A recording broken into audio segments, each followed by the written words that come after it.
Hello and welcome back to the Crowded Tavern, an actual play TTRPG podcast recorded live on Twitch every other Wednesday. Except today is not Wednesday, and it is, in fact, the last day of recording for Series 1. If you're joining us live on Twitch, you'll have us for 3 episodes recorded today, which will be released the next Mondays as usual. So join us on our 5e homebrewed adventure written by our very own dungeon master, Martin Hoffman-Larson, but you can call him Marty, and played out by a band of chaos gremlins. I'm your co-host Amanda, and with me today is Rick. Hello. No, this isn't fair. Hello, everyone. Hi. I like to change it up, you know. So I know. Yeah, I'm aware. Mm-hmm. Cheesy Kids. Rooted, tooted, ready for shooting. Don't know where that came from. And just because I really wanted to, Danny. Hi, guys. Ada Mori. What's up, nerds? And Marty himself. Hello. I'm just wondering, every, introduction we doing today, how they will progress, if they will be more and more depressed as the day goes on. Depressed or deranged? Hi, everyone. Who knows? We'll find out soon. We will. But let's get this recap up and running. So, in the last session of the Crowded Tavern, Marty took us through a time warp, stopping at various points over the last 5 months. Liam and Auburn get real close as friends. Strix shares a secret with Benjamin, and we all got to meet Sable, their spider familiar. Sorry, I was reading the next line and my brain got really confused there. Their spider familiar. There you go. Benjamin resummons Otis in the body of a white owl. Strix trains Benjamin and some of the other villagers in magic. Meanwhile, Neza teaches Benjamin about engineering and they plot their star map. And they open their first portal to the nothingness of space. Coxie is absolutely, definitely under the influence of Wardom. Oh, and Wardom might actually be a dragon who can use ley lines to travel around this new world. And the town is now named New Barra because Marty is very original. Good job, Marty. Thanks. We may or may not have turned Arleem's guide into a god. That surely won't cause any problems down the line. No, none at all. And Neza needs one final piece of the star map puzzle, but it's in the minibus taken by the dragon in session 2. So finally, 5 months after we crash landed, we are ready to set out towards certain death. Now that we're all welcomed and caught up on session 10 events, I'll pass it over to Marty to get this long party started. All right. So where last session ended was that I actually put you on the path towards Dragon Mountain. And then Amanda told me in our in-between sessions that she sort of wanted to do something before we left. Does Amanda or Nessa still want to do whatever she had planned, or are we going to Dragon Mountain? Yes. Because Right. I think it is a conversation that needs happening that Okay. also Neza does not want to have, but knows that it has to happen because she is responsible. Before you leave, Nessa heads off to do something. What is Nessa doing? To the surprise of everyone, Neza is going to find Thrak. Right. You know, you know whereabouts in the city that or in the village where they're currently building new stuff. So you head over there to see if Thrak is there, and sure enough, yes, he is ordering a few people around. As you're used to seeing him doing this now, and he seems busy, but he's there. She does not hesitate and walks right up to him and taps him on the shoulder. Oh, yep. Oh, hey, Nessa, yeah, what's up? Thrak, so, do you have a second? Yeah, sure. Great. We are going away for a little bit Okay. to get something that's very important to get us home. Oh, okay. Anything you need, or? Nothing that, well, I mean, we need this thing that we're going to get. That's why we're going to get it. But nothing that, like, you can do. But there is actually something that you can do, but not, like, for this thing that we're doing. It's just something that you need to know Okay. It's going to be dangerous. And if I don't come back, you all can't come home, and you need go back to Baragoo, and you need to know that. And you need to go? No one else knows what to look for. Ooh. I don't even... Okay. Well, let's hope nothing happens to you then. We do hope that. I obviously hope that. I would like to come back and then go home. But I just really needed to make you aware that that is absolutely a possibility that hopefully may not happen. And you need to be prepared for handling that with these villagers. All right. And, well, just... How many... Is it you and the usual group who's going? Yeah, we're even taking the kid. I mean, I really don't understand you sometimes, but you always bring results. So just wait here one moment, and you see him run off real quickly, and he's gone for a while, and you're sort of like starting to become a little bit impatient when he returns, and he has absolutely. like a small satchel for you, and he's handing it over. I think if it's going to be dangerous, you could probably use these. And he hands you the satchel, and you open it. Looking at right away. You look in, and there is 5 health potions. Oh, Thrak. So Thank you. Now you should each have 2 health potions. Congratulations. I mean, we would really like to have everyone back in one piece. So if these can help, I mean, we can make more here. Hopefully we won't need to, but you probably need them more than we do right now. Thank you. I appreciate these, and I know that everyone else will as well. Hopefully I can bring them back to you. Hopefully.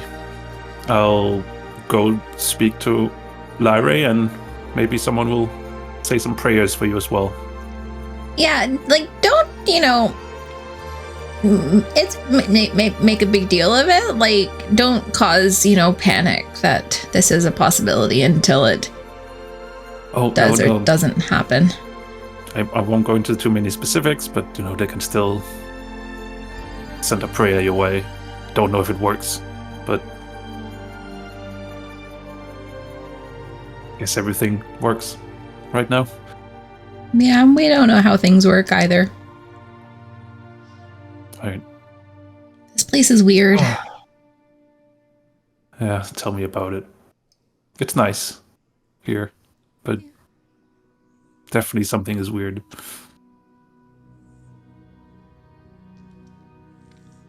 And it's just like a silence, and he's just standing there, looking into the fields, and just standing there. Awkward silence. Okay, well, bye. Bye, and good luck. You too. See you all back. Right? Bring everyone back. Yeah, like, totally. That's absolutely gonna happen. Good. Okay. And she just turns and walks away. All right. And unless anyone else have anything, then you start your travels towards the mountains. Maybe worth noting, we sort of touched on it last time, but as we all meet up to head out, Strix has a number of new undead minions with him. Yep. Yep, that's fine. So you are a fairly large group now traveling through the landscape. It is winter, so it doesn't take It's a little more difficult to get about, but at least down here where you are currently, travel is fairly easy. But soon enough you arrive at the base of the mountain. Probably within the first day you arrive at the base of the mountain. The undead are leading you uphill. They have been here before. They don't know exactly where to go, but they know the area well enough that, maybe you can find your way. Find wherever these dragons are. Sorry, where these firebirds are holding up. So you're slowly moving up the mountain. You find a path that are leading you up. The undead are leading the way.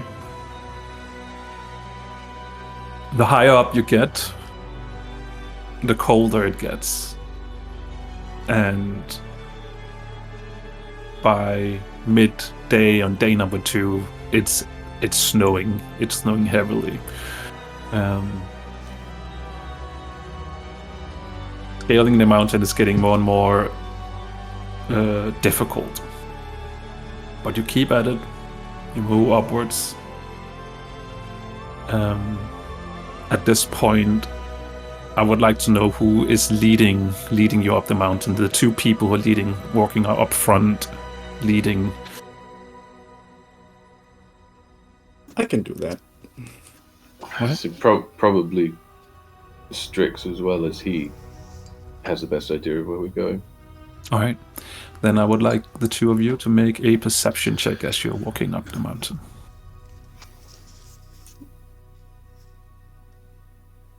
Oh no, everything's moved. What? Wait, where do I... Oh no. Yeah.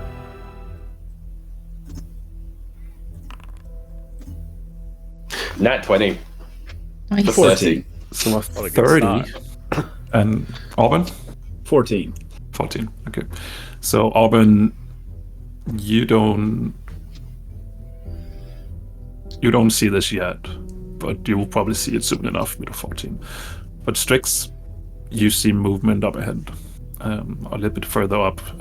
It's sort of like you see it so clearly. It's sort of like, just, I imagine that your head that can turn like almost 60 degrees just turns to a direction and straight sees some movement.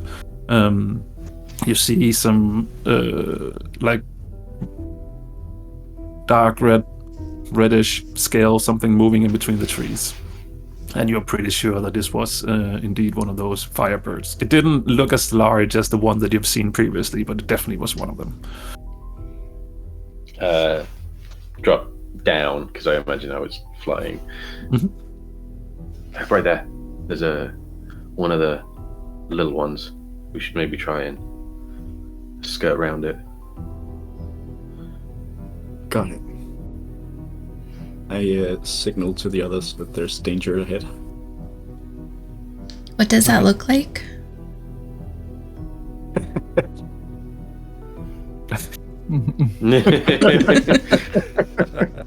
This is awesome content for the listeners.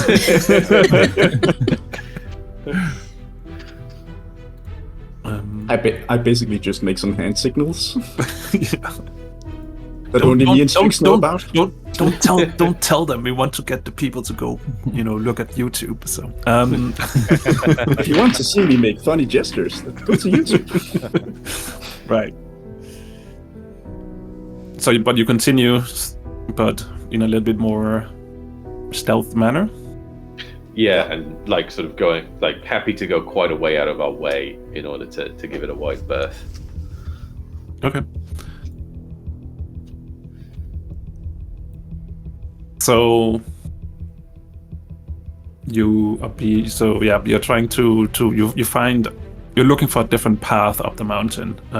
There's not that many at this point, so you have to backtrack a little bit, but you can totally do so, and you find a different path to try and get around it. You pass like I mean, obviously there's lots of scaling upwards the mountain. There's a lot of, rock formations and rocks and debris and stuff lying around on the ground, covered in snow, obviously. And Strix, are you just focused at trying to see if you can find more of these scaly birds? Is that your main focus currently, or? Mainly focused on avoiding them. But Yeah, avoiding I them, guess. Yeah. So you find a different path and you're walking up towards it. And still with a 30, you do notice that when you go up this path as well, there is another one sitting. And it doesn't seem like it. This one is not hiding. It's just sitting there, and you are pretty sure that it has seen you as well. Now is probably a good time to check in, because obviously Strix has been sort of sending out undead and things to see what they can find out about the dragons, and so how much does Strix know exactly? What we established about these dragons? I mean, you have what you have discovered so far. Also do a nature check just to see, what you have figured out, and as well, just for fun.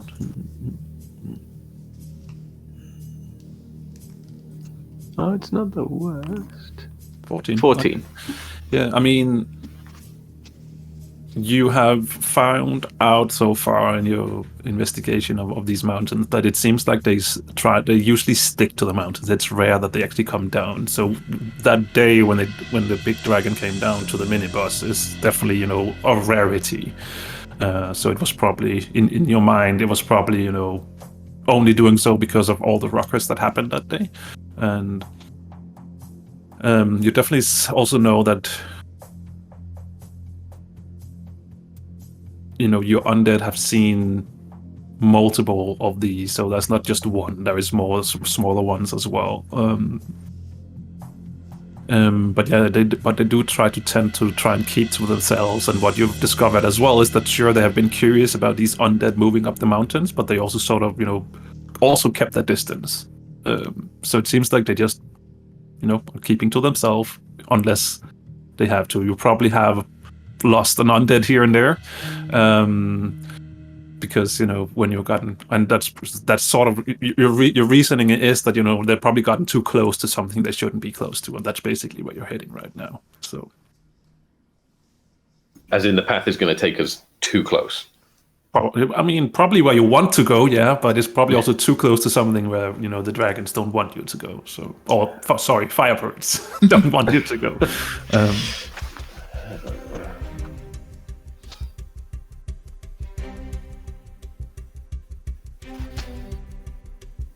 Yeah, if we can avoid bothering them too much, I think we might be all right. The problem seems to be that they seem to be clustered around where we're going, and if we do something that upsets them, and I'm not exactly sure what that might be, they can get quite violent. Right. So what's the plan? I don't know. How many different ways do you think you can find up this mountain? Do you think it's possible to get around them? Do I think it's possible, Marty?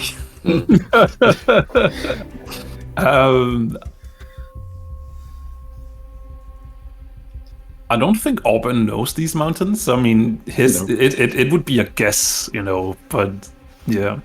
I mean, since I have athlete, I can climb really well.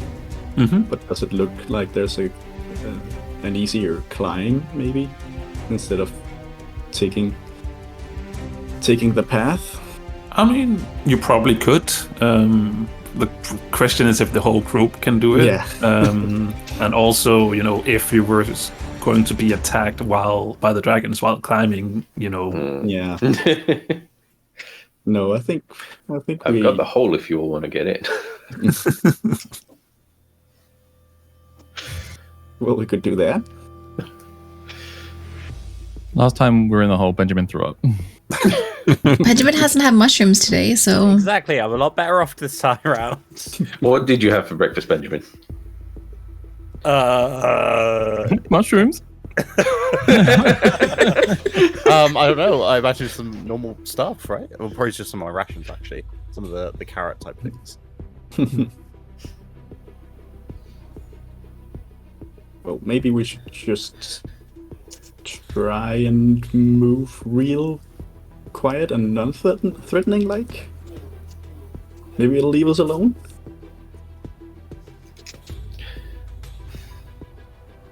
sure.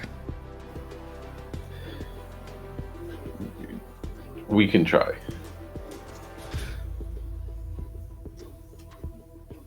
So you want to try and stealth, or you just want to move up being friendly, or Not moving up being friendly. I feel like that wouldn't have very good results. No. I think we should try and just skirt around it as far as possible and as stealthily as possible. all right. Sure. Put the Well, undead then, in the hole then. Because they are not stealthy. all right, there you go. So you put all the undead in the hole, and then I guess everyone roll stealth checks. Oh no. Strix, I was about to say, I don't know if this is what I want to do. Ooh, 18. Get in the cloak, Strix. Natural 1. Um, From I got a good old 13, but I Ben. suppose that doesn't matter. Right. I That's got fine. 18. You know, 18. from all his years camping in the woods and like trying to escape wildlife, he's really bad at getting around dragons. Apparently. Never seen them before, you know. Oh jeez. Two natural ones. Oh, no. Oh, great. All right. In that case, So essentially, I fall my face and Eileen trips over my feet. I get out my trombone. And all right. So you are trying to, you are trying to stealth your way around to see if you can get past this firebird. Sorry, I'm just arranging a map. How fun is that? Oh, good. Nothing suspicious here. So you're trying to move around, and at first it seems like it's fine. You manage to move to more into the edge and walking on, because there's like two sort of you're sort of like on a path, and there's like what's it called? Yeah, it's like cliffs on both sides as you're moving upwards. So you can move along the wall, and at first it seems fine. It cannot see you, but all of a sudden you see it fly from one side over to the other side, and now it has a clear view of you. And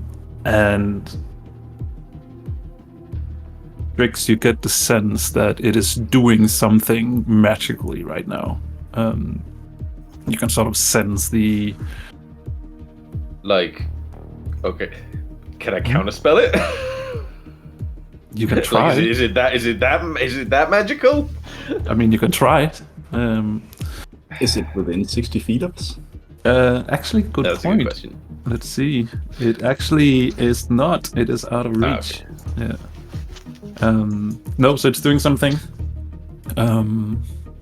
It's like taking its time over doing something. Yeah, it is definitely taking its time. What would Strix understand about how magic correlates with intelligence? It probably requires some level of intelligence, yeah.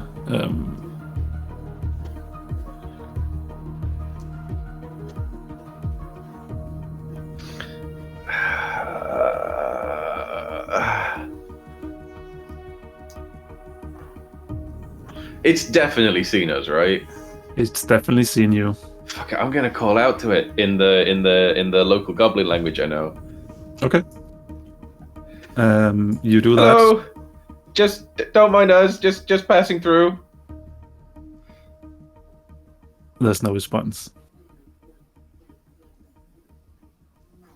Open, I need you to do a perception check because you're probably keeping watch while Strix is 11. 11. Okay, that's fine. Anyone else who wants to roll a perception check to try and help? Yep, I think I will be. Sure. Just one of you. Just one of you. Okay. Perception. All right. 26. So while everyone is so focused on this thing, this firebird, Benjamin is looking around, and at first you see like there's a formation of rocks, and you see like a pebble and a few pebbles starting to roll down, and you're like, is that normal, or is just something? And then you see that the whole rock, the stones that are there, is actually standing up, and you can see that it's some kind of being made of stone, or the stone has come alive.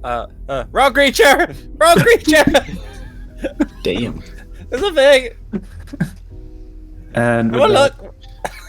and with that, I will bring you over to this map. Oh. It's snowy. Let's see.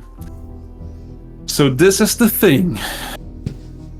You are sort of like on a uphill slope. So if you want to move upwards on this map, it is like difficult terrain, so it's half speed. If you want to go downwards, then it's normal speed because it's downwards, so it's easy. You're flying, so you don't have that issue. But the rest of you, if you want to move upwards, Hang on. hang on, I'm hanging. Difficult terrain doesn't cost me extra movement because I have mobile. There we go. So When I use the dash action, forget it. right. All right. I think I also So- have something like that. Just saying. I will- I can't find it though. Switch this music up. You should all roll for initiative. It should be on the combat tracker. Is What the if I don't dragon want it? somewhere on this map that we just can't see because Yeah, of the sight lines? it's here. I don't know if you Okay. can see where I'm hanging. Right. Yeah. Okay. Right. So let's see. 17 for me. 17 for Nessa. Jay, can you stop copying my rolls, please? That'd be great. Thank you. I will do my best. All right. So this stone creature does not get a round because you did discover it. So Strix, you have been warned by Ben, and now you do see that the rocks are starting to move towards you, and it has like a huge part of a branch or something in its hand that it's going to try and smash you with, most likely. So yeah.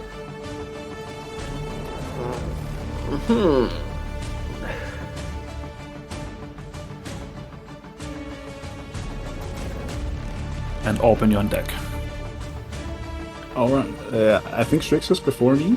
Yeah, that's why I'm saying you on deck. Oh, yeah. On deck, so you're the next Alright. one. It's Pay attention. Jeez. God. We've got fucking 9 hours of this. Sorry. Marty, can you unpause? Oh, yeah, of course. I can. Right, how far can I get?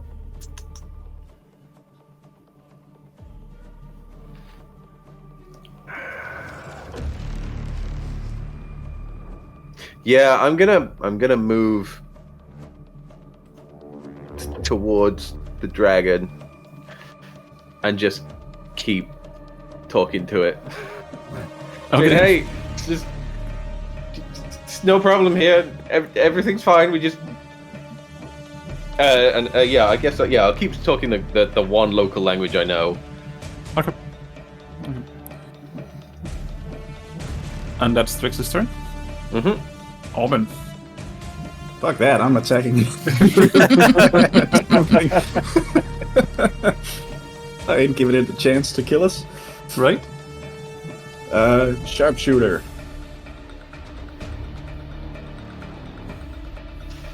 That is going to be 18 to hit. 18 to hit. I think that totally hits. It totally hits. Yeah. Then it takes. I'll reroll that one. It takes 21 piercing damage, and my attacks are magical, so it doesn't benefit from resistance. All right. 21. Yep. You shoot it, and some rocks are falling off. I shoot it again Do it.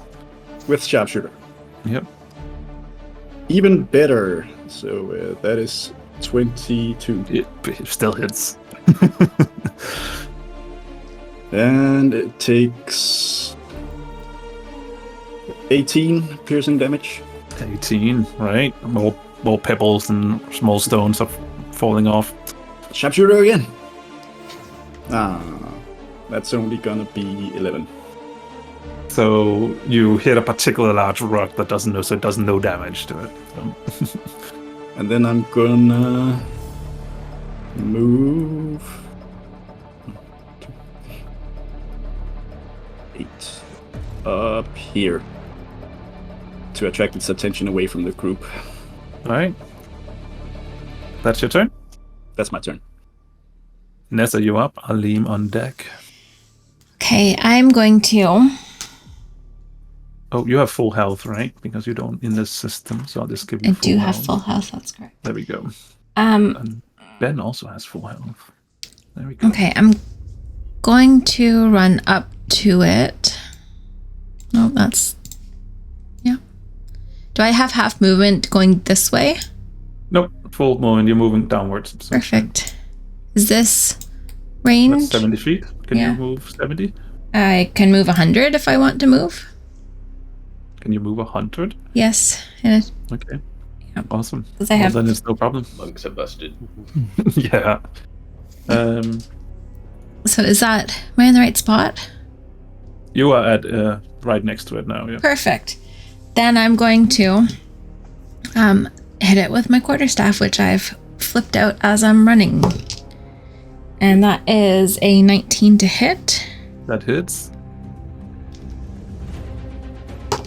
And 8 damage. 8 damage. Yeah. More then- pebbles and rocks falling off. Yeah, take that. And then I'm going to flurry of blows.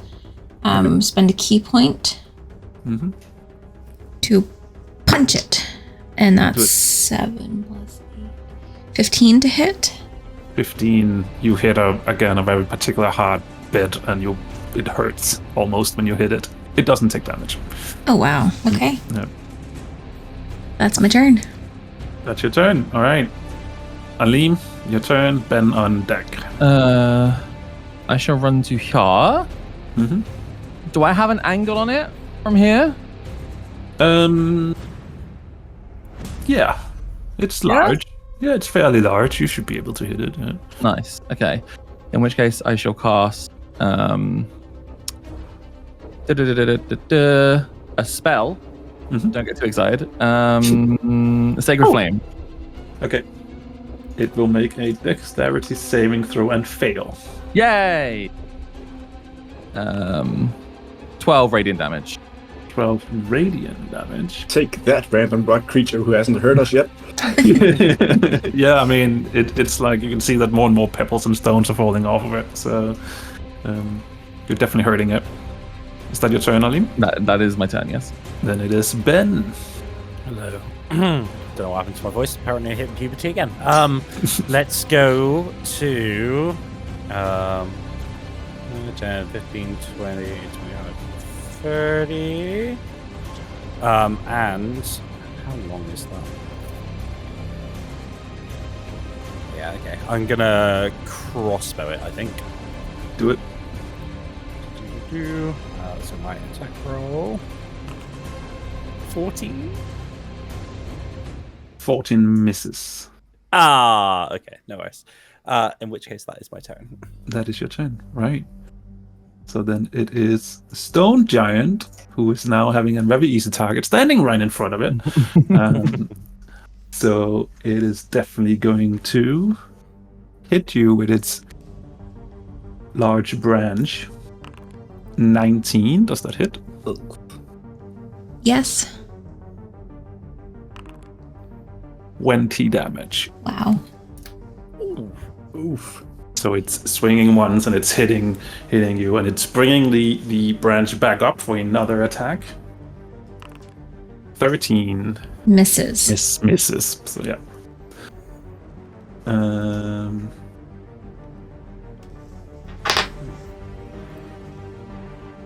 All right. I think that is it. So it took. Yeah, it attacked you for 20 damage, right? So, where is it now? So the Firebird is still doing something over there, and you cannot really see what it is, but it's just doing something, and that's its turn.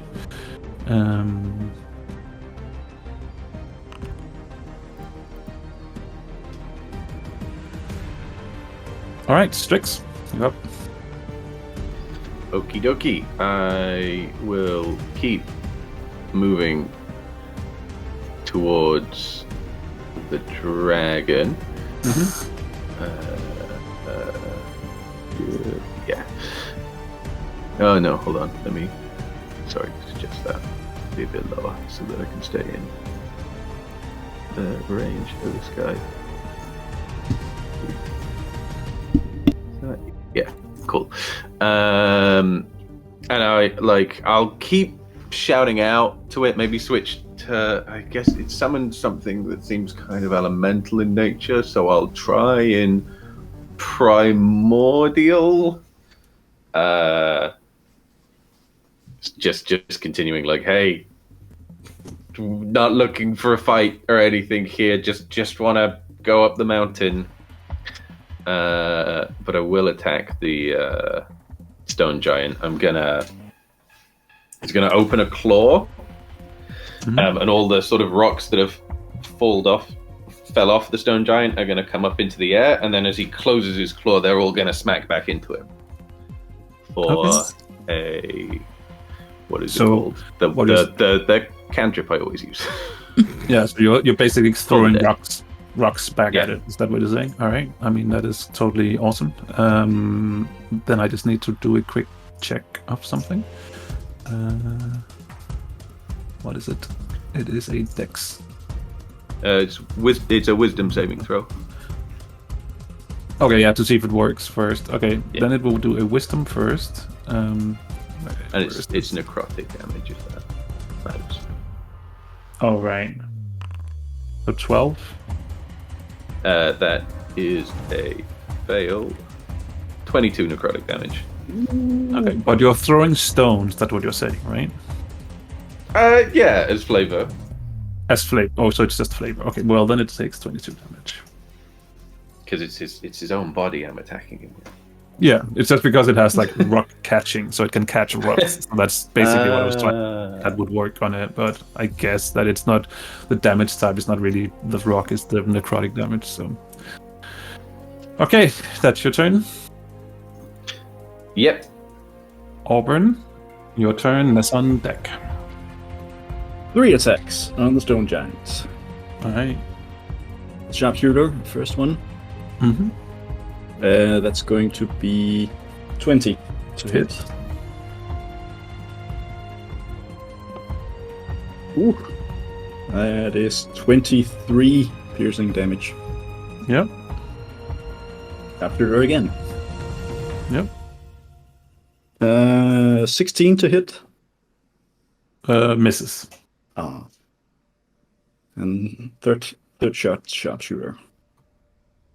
That is 24. Hits. I'll re-roll that one. No. It was even worse.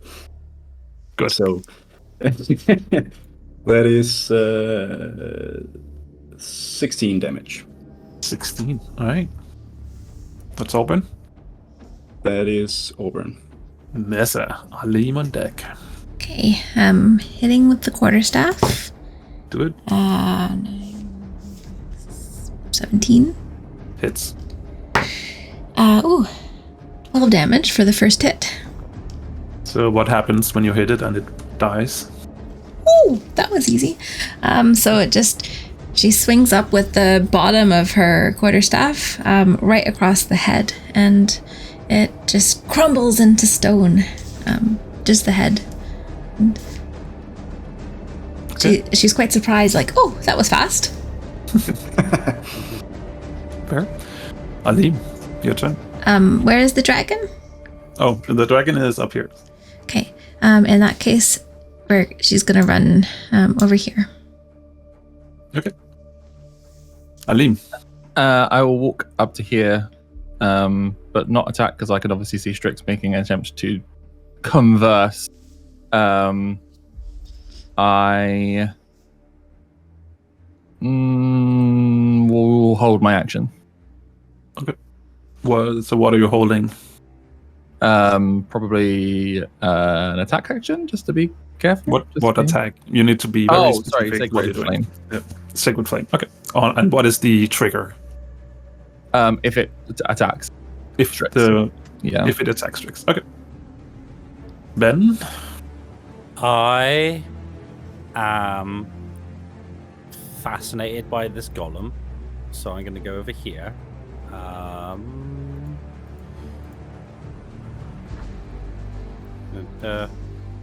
And draw it in my notepad.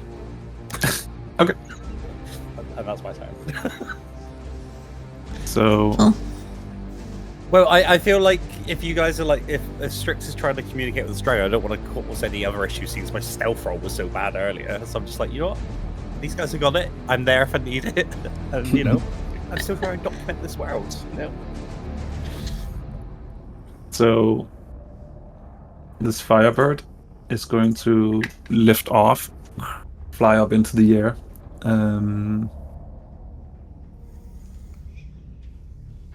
Yeah, it's going to fly 40 feet up into the air.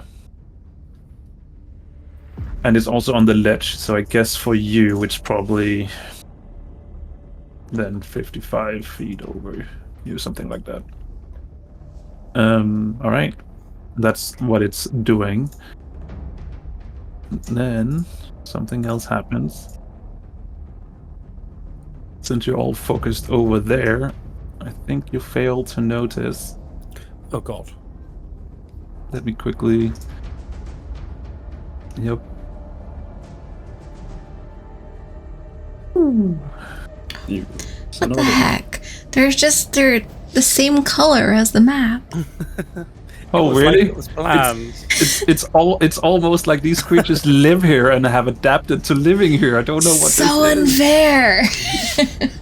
Oh, wait, so as soon as I'm just writing in my book, there's just going to be a massive creature behind me. It's like, la, la, la, la. So Strix, you can feel the air behind you, sort of just, you're used to being in the air and feel the air, and you can feel the air just shifting behind you.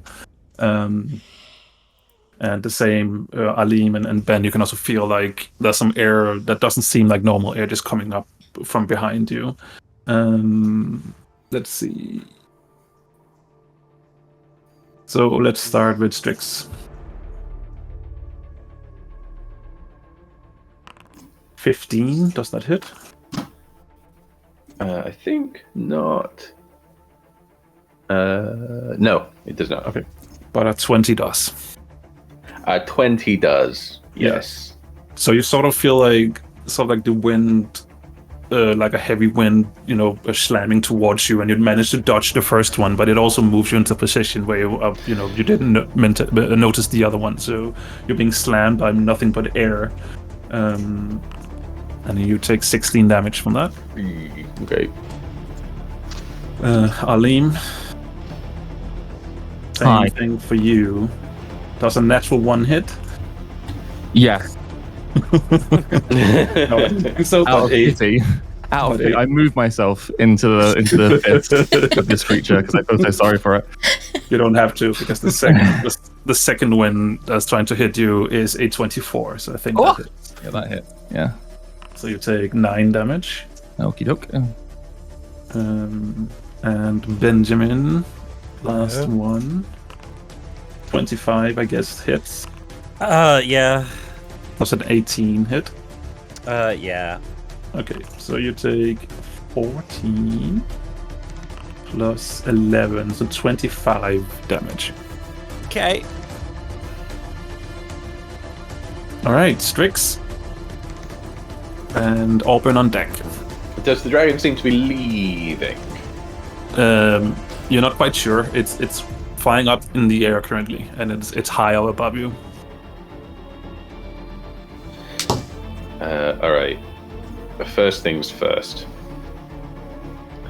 I am gonna just turn around to this air thing that's behind me, reach out a single finger and just like bop it on the nose. And as I bop it, I'm gonna pass an electrical current through my thing for a shocking Joke's on grasp. you, it doesn't have a nose. Wherever I think the middle of its face ought to be. Does a 26 hit? It does indeed hit. Cool. Nah. It takes 8 lightning damage and cannot take reactions. Right. It has resistance to lightning, so I guess that's halved into 4 damage. And I'm gonna try and ascend to sort of a similar height to the dragon, but I'm also gonna move slightly sort of away so as to not seem like I'm trying to follow it or anything. So you're flying upwards? Yeah, up as high as I can get, and then also slightly away. But most of my movement's going into ascending. Okay. So first of all, it will get an attack of opportunity. No, it won't. It can't take reactions because I hit it with Oh yeah, shocking grasp. sorry, you're right. Sorry, I got ahead of myself. So high, far up while you're flying. What is your flight movement speed? 30 feet. And you were here.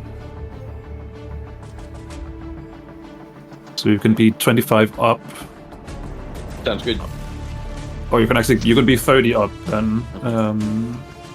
So I'll just give you 30 feet. There you go. Okay, Auburn, your turn. Nessa on deck. Alright, I'm gonna swing around and do 3 attacks on the one attacking Yep, just Aline. start rolling all those attacks. Do you have 3 die? Hey, it's what fighters do, man. I know. It's good. All good. Sharpshooter. Yes. 22. Hits. It takes 21 piercing damage. Yes. Sharpshooter again. Yes. 15. Hits. Also takes 23 piercing damage. 23. Yeah. Oof. Sharpshooter again. Mm-hmm. That's only going to be 14 to hit. Oh, that misses. Uh, You hit nothing but air. Action surge. All right. I'm gonna do one more attack on it. Do it. For 18. I think that hits. Hits. Yeah. It was also sharpshooter. I did take just assume that it's sharpshooter. did take Sure. the penalty off, and that is going to be 19 piercing damage. 19. Yeah. How's it looking? It's airing out. I don't know how you can see, but yeah, there's less air. Maybe it's less solid. Okay, and it gets one more. It looks hard. Oh, that was almost a crit, but it's going to be 25. Yeah, that hits. And it takes 22 piercing damage. 22. All right. So this Oh, 21. Sorry. 21. All right. Still, this storm that was behind you, Alim, is now looking more like a small breeze. All right. Still not so dead? No, not dead, but it's Last attack. right. That's a crit. That's a crit. Wow. Yes. Wow. It's dead. I still want to roll damage. Do it. It's 20...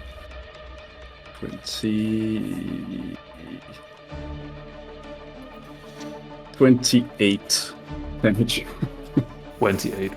It is totally dead now. All right, that was all 6 of my attacks. There we go. Dang. Anything else you want to do? Yes, I want to action search again. No. You cannot do that. Neza, your turn. I'll leave on deck. Okay, so I actually rolled a perception check to see if she noticed that these things are here, and she did. So she's gonna run up to this one by Benjamin, and attack it with the quarterstaff that she still has out. Yes, with advantage. With because you're advantage. flanking. 18. Hits. 18 hits. And that is 9 damage for the first one. 9 damage. And then she brings the quarterstaff back down the other way. Ooh, 25 to hit. Hits. And that's 12 damage. 12 damage. Yeah. How's it looking? Like air. Like an air being. Like an air being. All right, then she's Air being. Airbnb. She's gonna Get out. Get out. No. Kill it! It's Airbnb! She's gonna spend a key point and do flurry of blows. Feels a bit weird to just be punching air, but Do for it an before I 18, make more bad jokes. Hits. and that's 8 damage. 8 damage, yeah. That's it. Okay. That's it. Yeah. Alim. I shall start. Actually, I'll wander over to. Going down is fine, right? Yeah. Okay, cool. I can walk here without actually pretend I walked around it and didn't get an opportunity. That's fine. And shall cast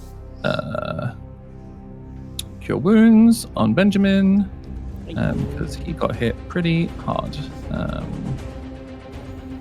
I shall cast it at 3rd level.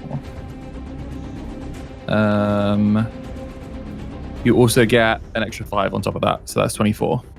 Nice. I think you're back up to full health. I think I'm just down by 1, but yeah. Yeah. Oh, Maths. And that'll be my turn. right. Ben.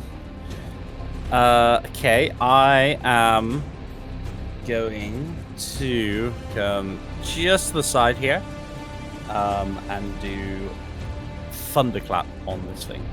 Okay. To each creature in range. So there's only 5 at range, so no one else is going to get hurt. Because I've learned from my mistakes. So can this thing make a con save? What? A con save. Con save. Absolutely. Yeah, I think that's a big fail. Perfect. In which case, we can roll 1d6.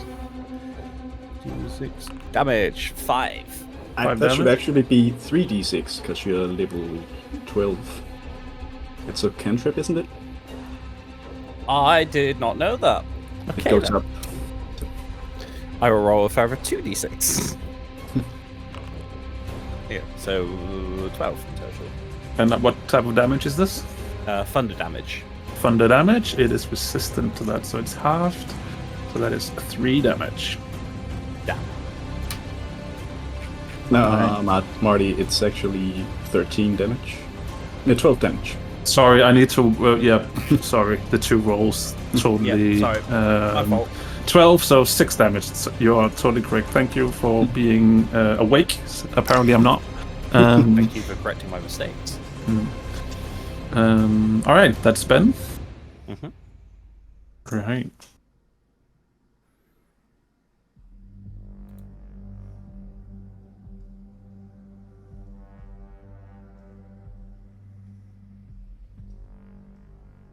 Shit.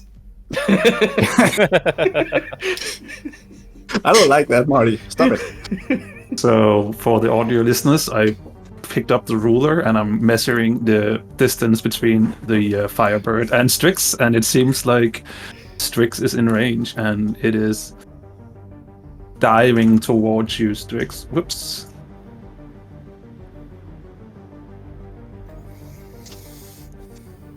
The Firebird is just diving towards you, Strix. Battle. And air battle, exactly. So it is trying to make a bite as it is passing by, coming up to you. And 15 Does not hit. does not hit, so it is missing. But as it is biting, its stinger is also trying to hit you with that.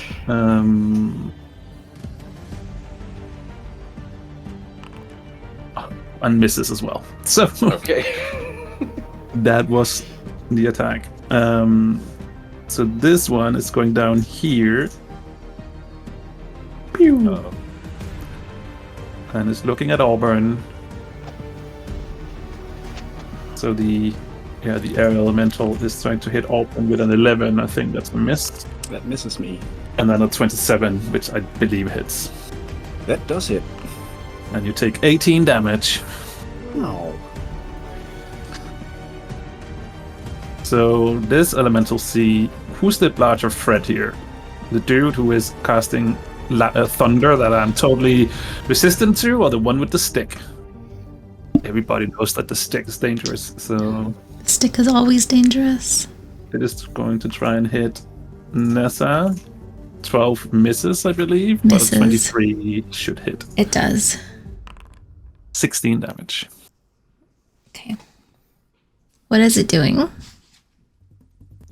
It is gushing winds towards you, so you just feel like violently the wind is hitting you. Okay. My Strix, hair is all. yeah. Strix, your turn. Auburn on deck. Okay, so before I attack it, I'm going to make one last attempt to communicate. As I sort of dodge out of the way of the bite, I'm going to come back so that I'm like eyes level in the air, looking directly at it, and I'm just going to say to him, do you know Wharton? And look to see if there's any kind of reaction. There's no reaction. It's like looking into the eyes of an animal. Or be a huge flying animal that can potentially spew fire. I see you're very brave. Yeah, I mean, Or Strix don't give a shit.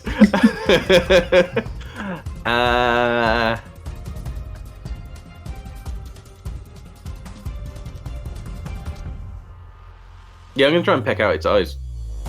Okay. nice. Big 180 there. That's Fred. it. Do you know what? That's a con save, please. Constitution saving throw. That is a 10. He is blinded. Right. So They are blinded.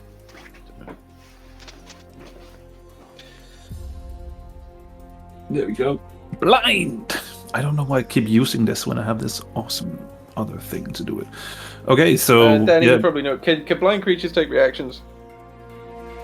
I believe someone said in the rules that you can't take opportunity attacks if you're blind because you don't know people are leaving. Cool. I mean, it sounds pretty fucking obvious. I'm gonna sort of stay at the height I am, or maybe ascend a little to stay out of the way of the air elementals, and I'm just gonna back off a little bit. Okay, how far down? No, it's at the Staying- height, or maybe staying- even higher, Oh, higher. because of the air elementals. I don't really want to get involved with those either. You can go up to 40, 45 feet. Yeah, sounds about right. Okay. Auburn, your turn. Mess on deck. I mean, Alright. Auburn is going to kill everything now, right? With his billion attacks. So Well, I'm just gonna shoot at it with my bow and take the disadvantage, but no sharpshooter. Okay. The one threatening me. Yep. 2 natural ones. I think you miss. Yes. You hit your own foot. Ouch. Just straight up shoot myself. Second one is 25 to hit. 25 with disadvantage. Wow. Yes, I get plus I 11 mean- to hit. That's all right. You hit. You definitely hit. So It- wait. Yeah. So no. Sorry. Then. Yeah. It takes 13 piercing damage. 13 piercing damage. Yeah.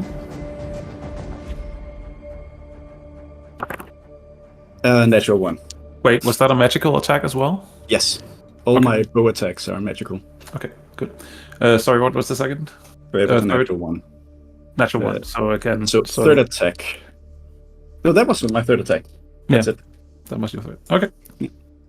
Neza, your turn. Alim, you're on deck. Okay, so Neza's gonna be dancing out of the way of what she thinks is the front of the wind. Mm-hmm. And it's just gonna hit with the bow, or the bow? No, I don't have a bow. Hit with the staff for 18.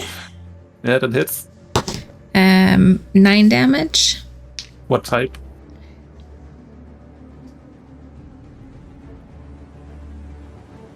Bludgeoning? Is it magical? No. Okay.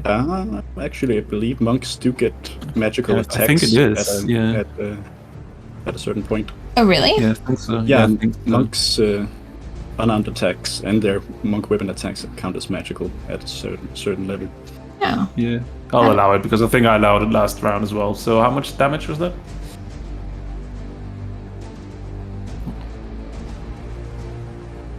10? 10. Is that what I said? Because that's what my dice are currently saying, so I'm sorry if they have shifted. I just did. I'll buy it. I don't hear it. I didn't hear what it was originally. So 10 is fine. It takes 10 damage. Okay. Then I'm going to do it again. Okay. Okay. 20 dirty. Dirty 20 definitely hits. And 12 damage. 12. There we go. I have curving shot. I could have re-rolled all those natural ones. Oh, Tom thinks I said 9 damage the first time, so I apologize. I moved my dice after I... Well, he's too late. You did 10 now. Okay. So. Perfect. Also, to confirm, from 6th level, it's all unarmed strikes count as magical. Yeah, there we go. From 6th level? From 6th level. Oh, thanks. I didn't know that. All right, is that Nessa's turn? Yeah. Alim, Ben on deck. Hello. Yeah. Yeah. I'll cast another Cure Wounds on Neza. Yeah. Is that okay? Oh, that's okay. That's it's your turn.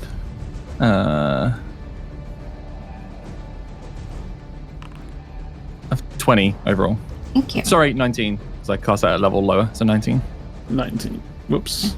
You just killed yourself. Thank you very much. Jesus. What are your health at right now? Sorry. 73. 73, because I totally messed that up. 73, there you go. Okay. Thanks. That's my turn. Ben. Hello. I am going to toll the dead on this thing in front of me. Okay. Because I can. And it's taken hit points already, right? So it will take D12 instead of D8, which is great. So you can make a wisdom save. Wisdom save, yeah. Wisdom. 8. 8. That is a fail. And thank you, Danny, for telling me, because this is now going to be 3 D12s of damage. 24. 24. Wow. So this storm is slowly turning into a breeze as well. It is looking badly hurt. It's still dead. Ugh. It's not dead, no, but it's close. Don't worry. It's definitely close. Okay. Do I want to do anything else? I don't think so, no. All right. So this thing is blinded currently. Can I do anything to get out of the blind, or is it at the just end blinded? of its turn? It gets At the end of roll its a turn. con save, but it has to take a turn blind first. Okay. I will see which direction it will be flying. So 1 up, 2 right, 3 down, 4 left, and I'll do it a public roll. 1. So it will go in this direction. It will go upwards for a... Whoops, that's not what I wanted to do. I needed a ruler. Here we go. That is still not what I wanted to do. Jesus, there we go. And up there. Boop. So it's flying away. Boink. I think it just missed the tree. All right. Elemental. And it can retry the con save. Yeah. Oh yeah, that's true. Con save. That's a 19. Yeah, that's enough. Okay, so it regains its sight. And it's like, oh shit, where am I? Yeah. Then we have these two elementals. This one next to Auburn is just going to keep slamming wind at you. 13 to hit, Miss. 21 to hit, Hit. 18 damage. Alright. This one, the other one is still.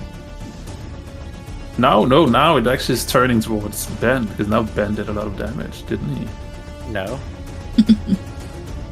I'm just What? a child. What was that damage, by the way? The type of damage?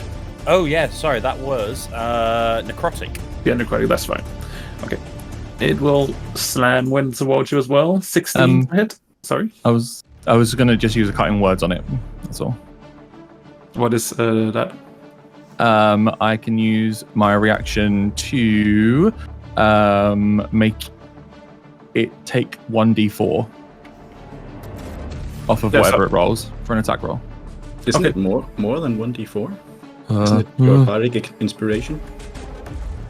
Yeah, which is probably quite a lot at level 12. Oh yeah, it was 1d4 last time I checked my bardic inspiration. 1d10. Back, my bad. Okay, so do you roll a d10? 6. So now it's 10. So I guess that miss. And a 16 as the second attack. Yeah, but I'm gonna use shield. Alright. Because I can. Actually, you know what? I'm not going to. I'm going to use Hellish Rebuke instead, because I'm done with this thing. Right. So as a reaction, which you could take in response to being damaged, because it's about to happen, you can point your finger at the creature that damaged you momentarily. It's surrounded by Hellish Flames. Take 6d10 damage. Do it. Yay! So, but it also hits you first, right? Yeah, of course. Yeah. So you take 10 damage. And then you do how much damage back? 20. Oh, what? 23? I mean, it should be fine. Alright. It does get to make a dex save, Marty. Oh, it does? Yeah. Okay. Thank you. So before we celebrate too much, but my saving throws today have been horrible. Okay, 19. Okay. Yeah, so you do take half damage. Well, still, it's dead. Good. I like fire now. Oh yeah, what was the damage type? Fire. Fire? Yeah. Oh, that's fine. It's dead. All right, Strix. Does the dragon look like it's coming back now that it can see, or You will know on its next turn.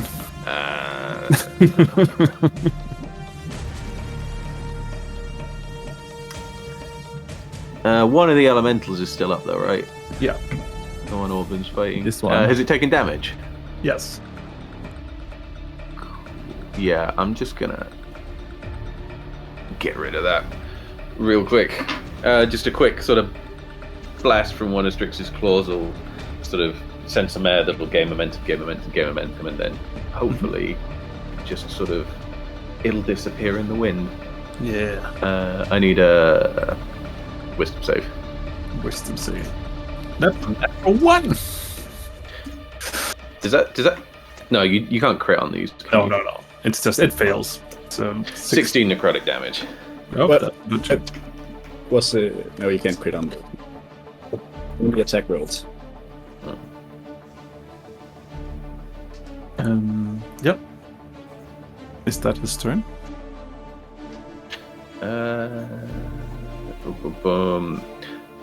I will continue to ascend my maximum movement. Maximum movement. What's your maximum movement? 30 feet. 30. So plus 30. So you're 75 feet above ground now. Yeah. All right. Auburn, your turn. Nessa on deck. Alright. First, I'm gonna use a bonus action to heal myself. Okay. With second wind. Mm-hmm. That is 17 hit points. All right. You heal for 17. Yes, and then I shoot at the one thing in front of me. Do it. Or, well, yeah, I do that.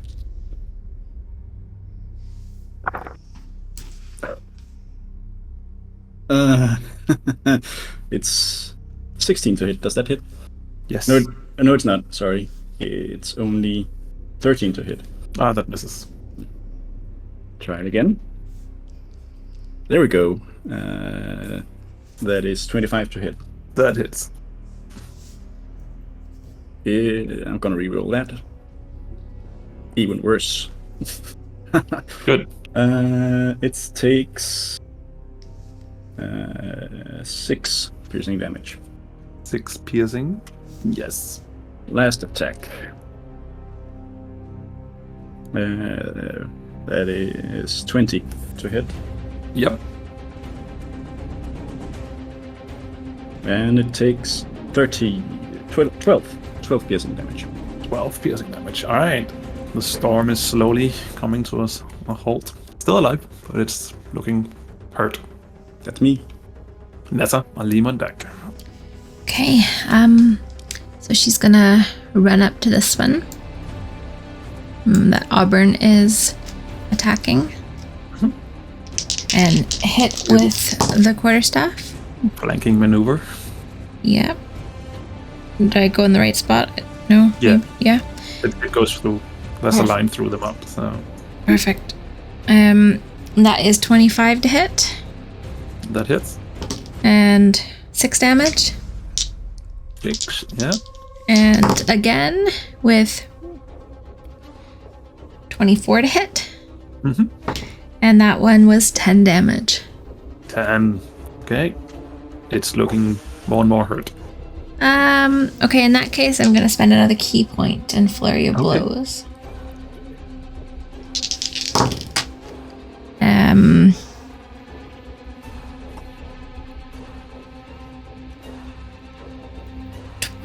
$21 to hit Yep. and 8 damage. 8 damage. Still hurt. Okay. All right. Alim, you're up. Ben on deck. I shall cast another Sacred Flame. Good. I will fail another saving throw. Yep. Failed. Lovely. 7 radiant damage. Radiant damage is perfectly fine. Yeah. So -7. 2 1s in that. Are you kidding me? And that is my turn. All right. Ben. Cool. I'm going to move to here, and I'm actually going to go and use Lightning Lore instead. There it is. So I just want to quickly read this. Can you make a strength saving throw as well for me, please, Mark? Yes. 5. Jesus. So- What is up with these saving throws? It's really bad, apparently. ahead. So let me do my damage quickly. 21 lightning damage. That is halved to 10, but I think it doesn't matter. How do you dispatch of this? I was hoping there'd be a bit more so I could pull them through and give everyone an attacking opportunity, but never mind. Yeah, I guess you just... You can't do that on forced movement, Yeah, that doesn't work. sadly. Oh, yeah, of course. It's only if they move of their own accord, yeah. Yeah. That's totally fair. Okay, yeah, I guess you just see like my hands like shaking as like you see like lightning starting to form in the sky, just, like smash down right on top of them. All right. I know it doesn't work like that, but I want it to work like that. That's how it works. That's what happens. And it is. It's that. Right. So, Stone Giant dead. Firebird is turning around, having a look, looking at the battlefield, And it's like, yeah, nope, I'm noping it out of here, and it is dashing away out of the battlefield. Marty, Mhm. I have 600-foot range Okay. with my bow. Okay. So you What know, are you Just doing? just so you don't end the battle right away. All right. So let's see. It was here. 110 feet, and it is dashing. So it is moving. Sorry, where is it? 80 plus 80. That's 160. That's 370. There's also some height. It's still within 600 feet. So if you want to shoot at it, could be my guest. I say to us, do we let it get away?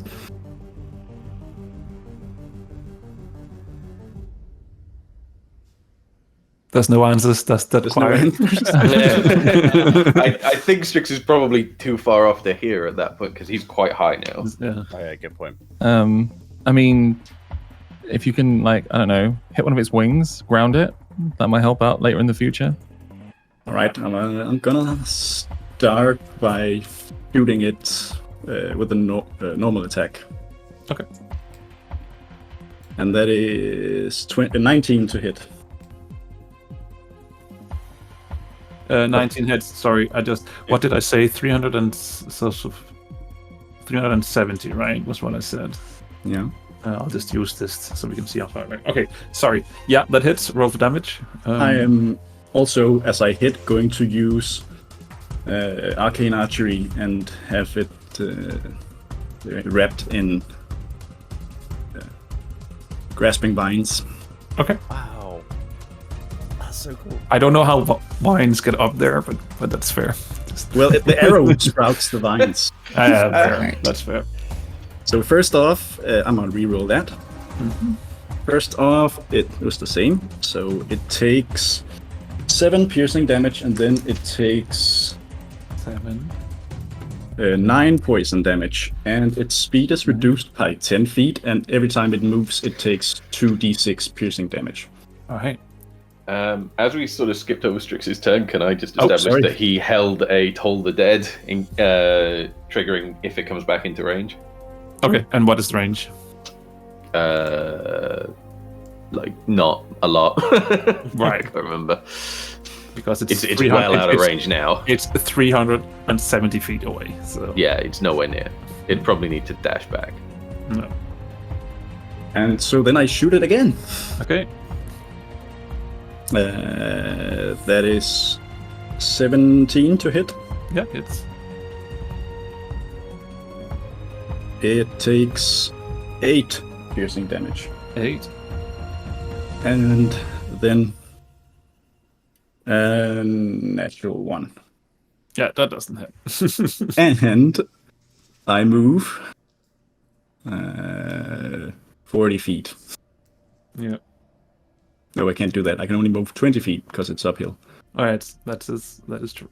All right, I guess none of the rest of you are doing anything at that range, right? No. No. I think I'll just No. holster. You know, just. All right, so it has 10 less, so it's only 70, right? Yeah, It can 70. attempt to get out of the grasping arrow. Yeah, it can do that, or it can just try to get the fuck away. Yes. And it's trying to just get the fuck away. So Then it takes yeah. another 7 slashing damage, actually. 7 Yes. slashing damage. Also, so is the just in one? So it moves and then it dashes. So does both count, or is it just one continuous move? So it's only once that damage takes place. I'd say it's once. Yeah. Okay. Okay. So that's its turn. It's 510 feet away. Moving slower now, but it's still within range. All right. I'm just gonna shoot it again. Fucking, I'm gonna try a sharpshooter. Okay. Nah, it's only 11 to hit. Yeah, that's a little bit too little. I won't do sharpshooter for the last 2. I'll just roll them. Okay. One is a crit, and one is a regular with 30 to hit. 30. Roll a 19. Yeah, both hits. So the crit I'm gonna re-roll that one. Let's see. The crit is 10, 13, 18 damage. 18 damage, yeah. Yes. And the non-crit is 9 damage. 9 damage. Alright. I will make a quick roll here. Alright. So you don't get the feeling that you killed it at all. But it is going out of range, but you also see that it is losing altitude. Alright, if it moves, it still takes damage. It does So it takes 4 slashing damage. 4 slashing damage. But you do see that it is it's losing altitude, and it's not like it's a controlled. It's not controlled. It seems like it's falling down or something like that. It is going down towards the ground, and you lose sort of like, because it's it's uphill and there's not it's a mountain you're on, so you sort of lose track of it. But it's not in the air, so you cannot hit it anymore. But it also feels like it fell down. Right. So I will so also. The grasping arrow lasts for 1 minute, so anytime it tries to move for that 1 minute, it still takes the damage, unless it makes the athletic save. First, I just want to quickly do some fall damage calculations. So,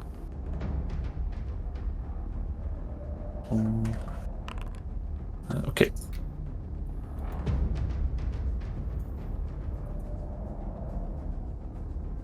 So yeah, it takes this. Okay. So it is now out of your sight, out of range. You don't know what it's doing anymore. I just say to the others, "It's down. I don't know where, but it's down." Oh my god. Let's Should we go see where it's gone down to? case it. Yeah. Yeah. Let's not chance to get up on close and personal, and I can document more of it. Look at the wings. I mean, I So- have to agree with Benjamin. Descended. So you chase it uphill as fast as possible up this hill to see. Yeah, Strix will want to say a few things before we do that. Okay. The Firebird is out of sight, clearly crashing towards the ground. Danny, can I get you to keep rolling those damage checks until I say stop? Yes. Oh, not checks, but those damage for when it moves. 1. That's Yeah. 2. Oh, 2 ones. So 2 slashing damage. 2 damage, yes. 1 more. yeah. In the meantime, Strix is Mhm. coming down, Ooh. sort of saying to probably mainly Nessa. Sorry. 11 slashing 11. damage. Okay. 1 more. So it seems to have an innate magical ability. I was getting a very strong. Just give me sense give of me magical one force give me from 1 it. second, Adam. We're just quickly Sorry. rolling this damage. Yeah. Danny. Is that it? 1 more. 7 slashing 7. damage. Okay. I think that's it. It stops. It realizes now that something is up. Okay, Just sorry. being torn to Strix. shreds. Okay. It seems to have some sort of innate magical ability. I was getting a very strong sense of magical force from it, but no sense of it. I mean, you saw very little intelligence. I've never seen anything quite like that before. Is it possible that it just didn't understand you? I mean, maybe it doesn't speak local goblin. Or whatever those other words that you were saying, whatever that language was. It was the languages associated with the spells it seemed to be using, so I think it was more of an innate ability Interesting. than anything it's studied. Well, none of us have actually seen these creatures in action, so we don't really know what they're capable of. Other than breathing fire. Yeah, I get the sense it's a lot. Well, great. We should probably check that this one is dead then. From quite a distance. Strix, I'd like to just sort of ascend until I have line of sight on it. Okay. So you continue uphill. Strix is flying up above to try and get it back into view. And eventually, as you're getting higher up, you do notice it again. It is not moving currently. And it's not standing. It's lying on the ground. Can I get you to do a perception check real quick as well, just to see how much information I should give? 21. Okay. So as you get a little bit closer, you can see that it's breathing. It's like heavy breathing, it looks like. And yeah, so Strix, if you're up in the air, you have this information now. The rest of you is just moving uphill, I suppose. I'll message down to Orbert. It's down, but it's not dead. I say to the others what he told me. All right. Let's make it dead. Strix, can you give us directions where to go? Yeah, I'll message everything. Okay. Yep. So you get up further up the mountain, and you get closer, and you can now, the rest of you can now see it as well, lying a little bit higher up, and that's a clear path. You can. It's not difficult to get up there. So are you walking all the way up to it? Yes. I'm running up. All right. As you Benjamin. you told Benjamin it's not dead, right? when you get up to it, you can see it's having difficulty moving around. It's really, really badly hurt, and it's sort of like, Benjamin, you have spent a little bit of time out in nature, and then obviously here you've been helping hunting as well. And Auburn, you can probably see it as well, that this creature now has, when it looks at you, it has that scared look in the eyes, as for instance when you have been hunting animals. It's badly hurt. It's probably suffering currently. I don't like this. Neza, can't you talk to it? Yeah. Sure. Panda's really sad right now. Neza doesn't know what to do.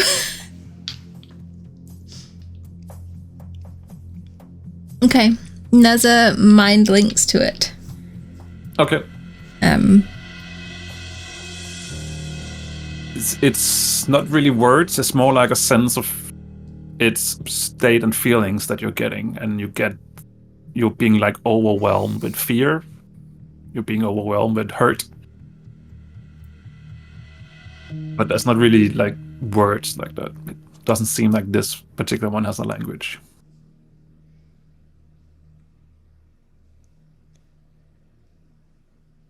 I'm sorry that we hurt you. I say in my head to it.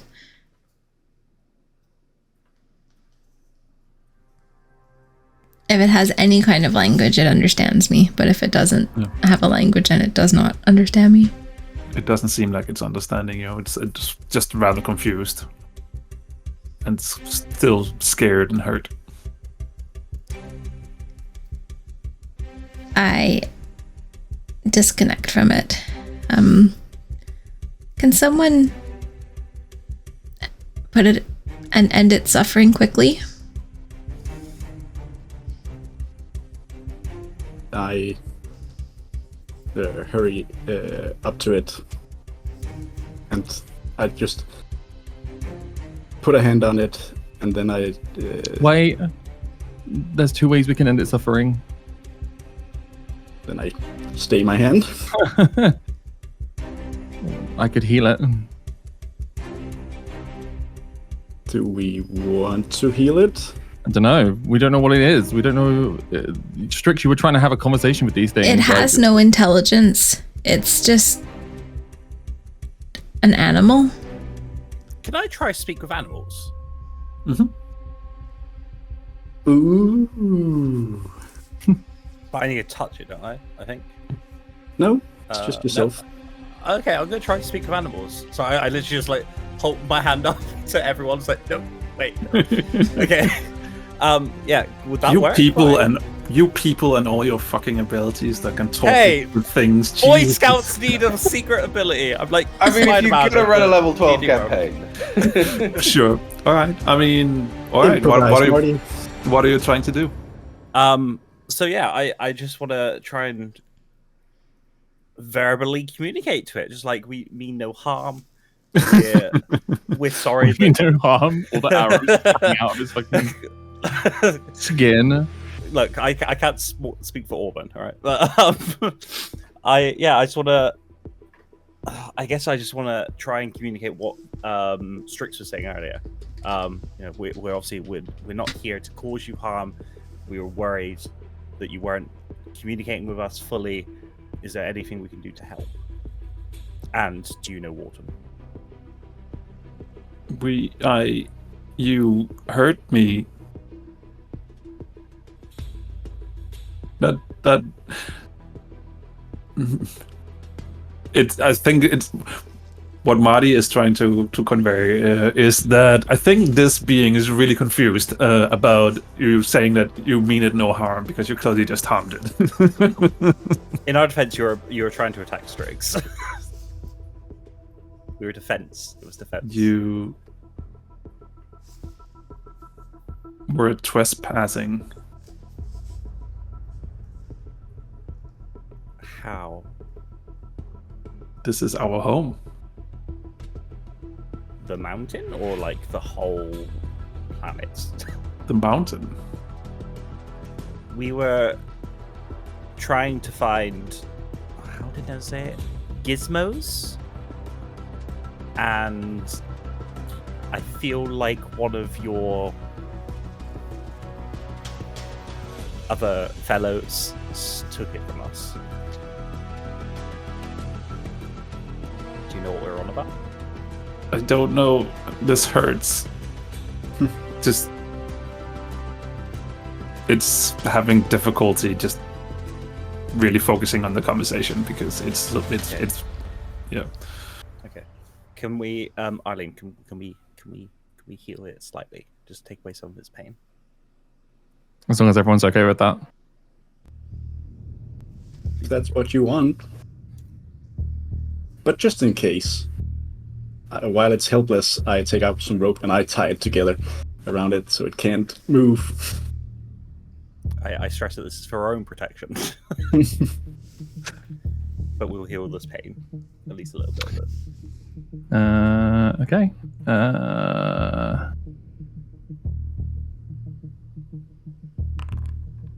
That's 14 healing. Okay.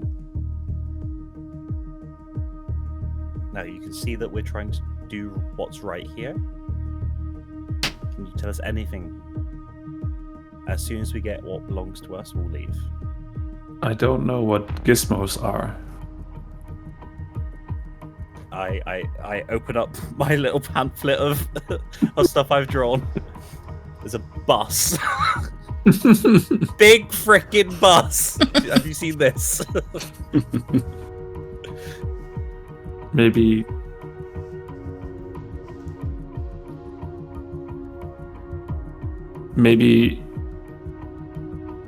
it's in Mother's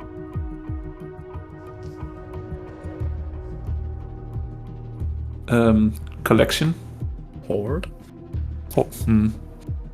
Where would we find this? You're not allowed in there. Why not? I'm not allowed in there. Oh.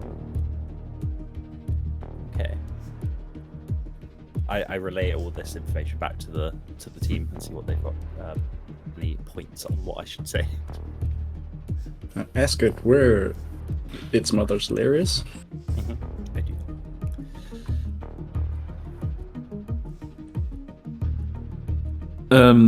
I was headed there, and it sort of points its head in a direction. And when you look up the mountain, you can actually, I mean, you didn't spot it earlier, but now when you actually know in which direction to look, you can see that it looks like there's like a smaller cave entrance up ahead. Okay. But you won't survive. Mother won't allow it. We need what Mother has stolen from us, taken from us. Could you help us? No. Okay, well, that was a long shot. Out of character. It was a long shot, but you know. Okay. Well, is there anything that we can do for you as you've given us this information? Let me go.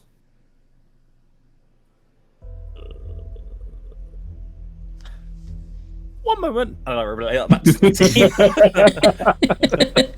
to Well, I can't speak for the whole party.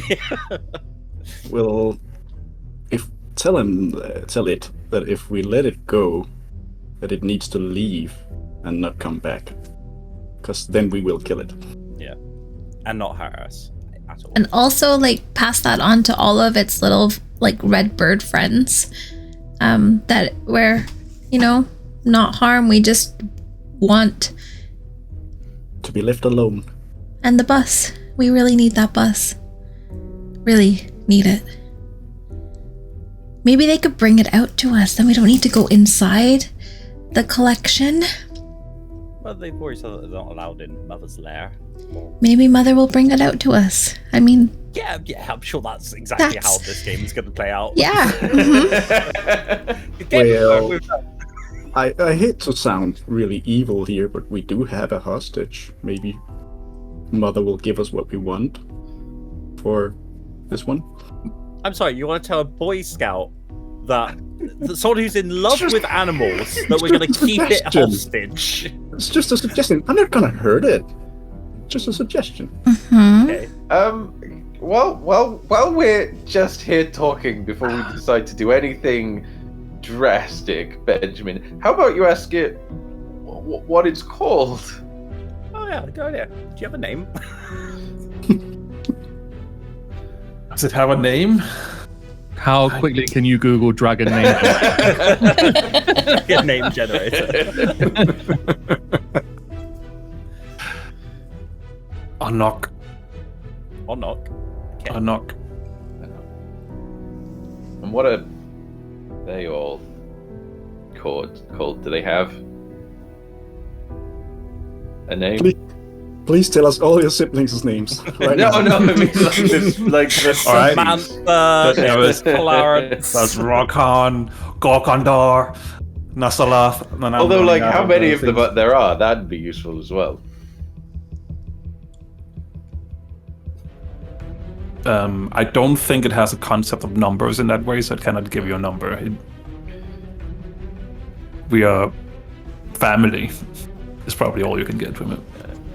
What's Mother's name? Just out of curiosity. Mother, obviously. Damn, okay. Right. Nedris. Sorry, say that again. Nedris. This- Nedris. All the lore are just being made up on the spot right now. I know. Peak demon. Does it by any chance have a father or an uncle called Wharton? No. Never heard of Wharton. Ask it if it's seen like a dragon that has a weird half. No. That But a sounds dragon weird. firebird. Firebird. Firebird still sounds weird. No. Okay, I think You also get the feeling that this is a young one. It's not a full scale thing. So okay. So, out of curiosity, just so I can get everyone else in the party's thing, are we okay setting this thing free, or are we just going to leave it here? Or the unlikely option, because I'm not going to agree with it, we keep it hostage. It was a suggestion. Auburn has come a long way. Auburn is, who is this? How about, rather than, calling it a hostage or anything, we just don't quite fully heal it and ask it to give us a lift? It cannot carry all. It's not that large. Well, I mean, Well, it doesn't need to Zona- carry Strix. I mean, it can carry Strix. Yeah. Yeah. We do want to avoid a fight, I assume. Yep. So, Like, I'm happy to say, I don't know. Go on. It's a group decision now. You're all being dragged into this. Dragoned into this. Dragoned into this, of course. Like, we're going the same way anyway, right? We may as well travel together. just ask it if its mother loves it.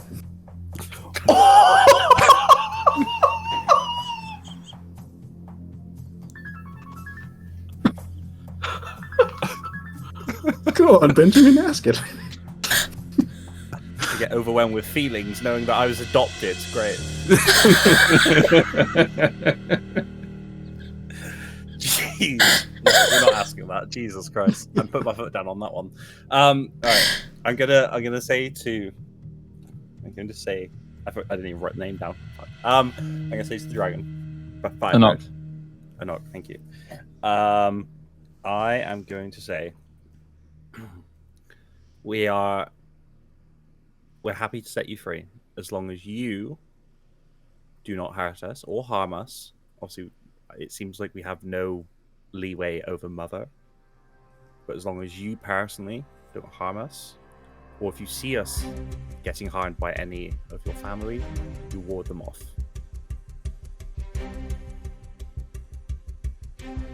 I cannot speak for my family, but I'll happily let you go, and Mother will take care of you. Can I make an insight check to see if this thing is being truthful?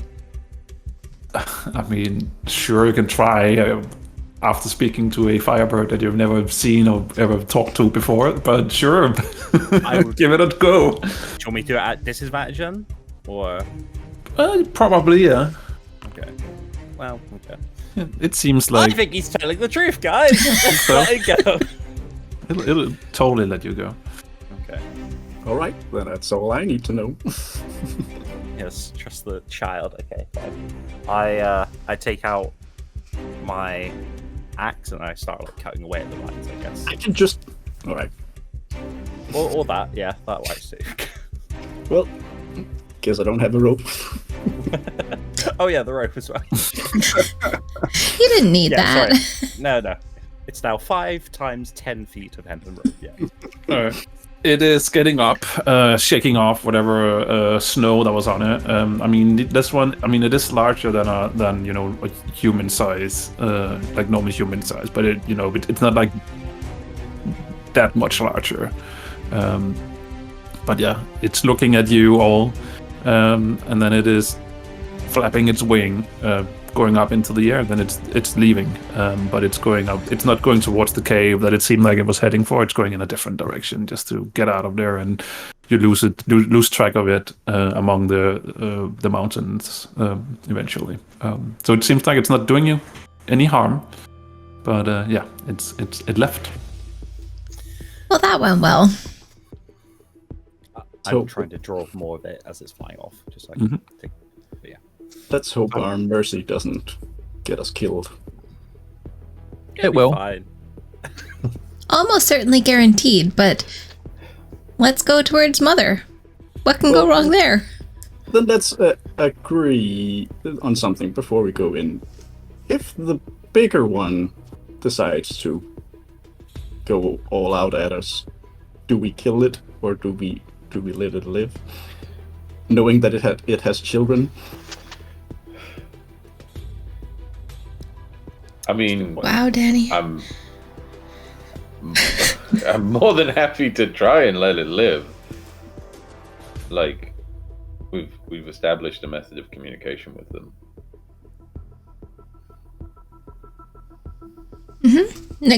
I think Benjamin's got this. Negotiation is absolutely his strong suit.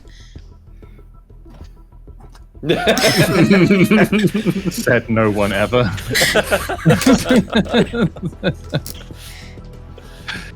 It'll be fine. All right. Should we start heading up to the cave then? Try and get your gizmos and doodads. Don't forget the doodads. Doodads are very important. All right. You head up to the cave. It's easy enough to find now that you know what you're looking for, so you get up there fairly easily. It is... The cave entrance suits you well, and the cave entrance would have suited this being that you just talked to well. But it's also not large enough, this entrance, because you've seen the big firebird. And so, you know, this entrance is definitely not the one that the big firebird is using, but it would suit well for the smaller one. So, you're heading inside? Let's not be that hasty. Let's look inside first before we go inside. All right, Nessa, you cannot see anything. It's very dark in there. But for the rest of you, who has a dark vision, you can see that it's a cave, and you can see probably 30 feet into it, and then, you know, it sort of turns a little bit. So yeah, it looks like a cave entrance, like a tunnel leading somewhere.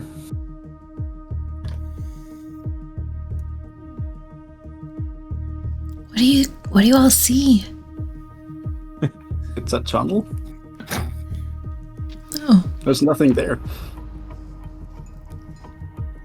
As far as you can see, at least. For 60 feet, there's nothing there. For 120 feet, there's nothing. Right in front of us, there's nothing there. We should. I mean, it's not a straight tunnel. You know, it's winding, so that's also why you cannot see super far into it. So. We should make sure we're fully prepared before we go in. is there anywhere nearby that we could take a short rest? I mean, it's very cold and windy outside. Just inside the mouth of the cave? Maybe inside there's room. Yeah, it's good. I don't like that Marty's smiling.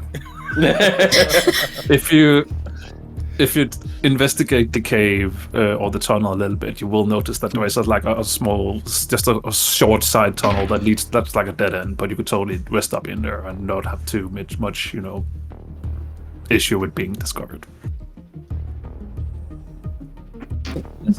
We should do that. Do we want to All take a short break here? There is a gelatinous cube in there. Hello. Oh no. I tackle it. Actually, I am gonna detect magic as a ritual before we do anything else. That's fair. So you head in. You if you decide to just use that small cave side entrance thing, side tunnel, you can totally take a short rest. I would say though, is that one of you who wants to just keep watch, or do you all want to rest up? I'll keep watch. You can have a rest. Okay. So in that case, Or maybe it's better for one of the guys who don't get the stuff back on the short rest. I really need to get my stuff back. So I was hoping to spend a hit dice, but it wouldn't be like I wouldn't be the worst time for me to not take a short rest. Can sing to you all. Please sing to us. Are we gonna have our first actual sing song? I can perform Song of Rest. Wait, that's not even the one I wanted to perform. Wait a second. There's more songs. Oh, Inspiring Leader as well. Ooh, that's a good one. So I can talk us all up for a few minutes, 10 minutes, and we can all gain 17 temporary hit points as well. And what do we get for your Song of Rest? You can use soothing music or oration, which I really don't like the wording of, to help revitalize your wounded allies during short rest. If you or any friendly creatures who can hear your performance regain hit points at the end of a short rest. By spending one or more hit die, each of those creatures regains an extra 1d6 hit points. Extra hit points. So it's actually 1d8. Is that per hit die spent or? No, it's just once. Oh, okay. Yeah. So it just helps. So 1d8 on top of your hit die if you're spending a hit die. If you want to spend hit die, then I'm you gonna can. spend one, and it's 10 plus 5 plus 7, so I'm at full health. Nice. I'm spending 2 plus my Song of Rest, so I'm back at full health. I'm also going to do. Will you sing to us, Arlene? No. No. Is Strix keeping watch then? And therefore not spending hit dice? I think so. It sounds like it. Okay, all right. How do I put 10 hit points into If you open your Foundry? I character can't sheet, find them. if you open it up, just underneath hit points, there's one thing that says temp. And shove in Okay. 17 there. Right. Thank you. What do you say to inspire us? I didn't think this one through. I will talk about how we've come so far, how we've done so much since first landing on this place, and it feels like we're kind of like about to put the last piece of the puzzle together in order to do everything it is we need to get done and get home. For those of us, obviously, who want to go home, some might want to stay. And how incredible it has been being a part of this, and that we have the ability to do this, and that I have absolute faith in it, each and every one of us. I feel inspired. There you go. Same. That's what I do. All right. So you take a short rest, and all of you have now gained 17 hit points. Most of you are back up to almost full health, except Strix, who is keeping watch. Doing your watch, you do see that it's up at one point. There is like one smaller of these creatures as well, leaving through the cave. They're not interested in that small side entrance, but they are leaving at one point during that 1 hour of rest. So yeah, you are free to explore the tunnels. Let me check. How long does that last? Guys, Yeah. Sorry, you go first. I have an idea. Maybe we could make some kind of ruckus outside, draw out the things, so they'll investigate and we'll maybe go in unnoticed. If anyone has anything that could make a ruckus.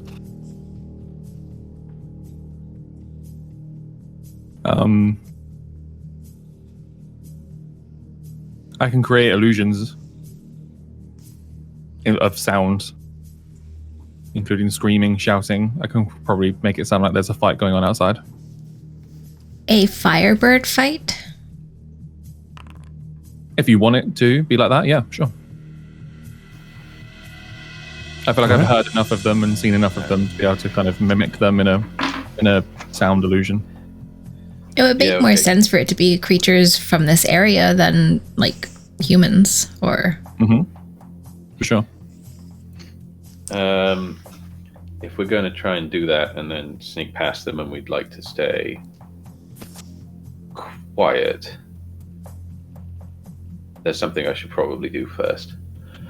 Strix starts digging into his feathers, and he pulls out a bunch of pouches, and he empties them all out on the ground, and they're all different sort of colors of eggshell, and he starts picking up the black one, and he says, "This is the egg, well, the remains of the egg that I hatched out of, so please be very careful with it."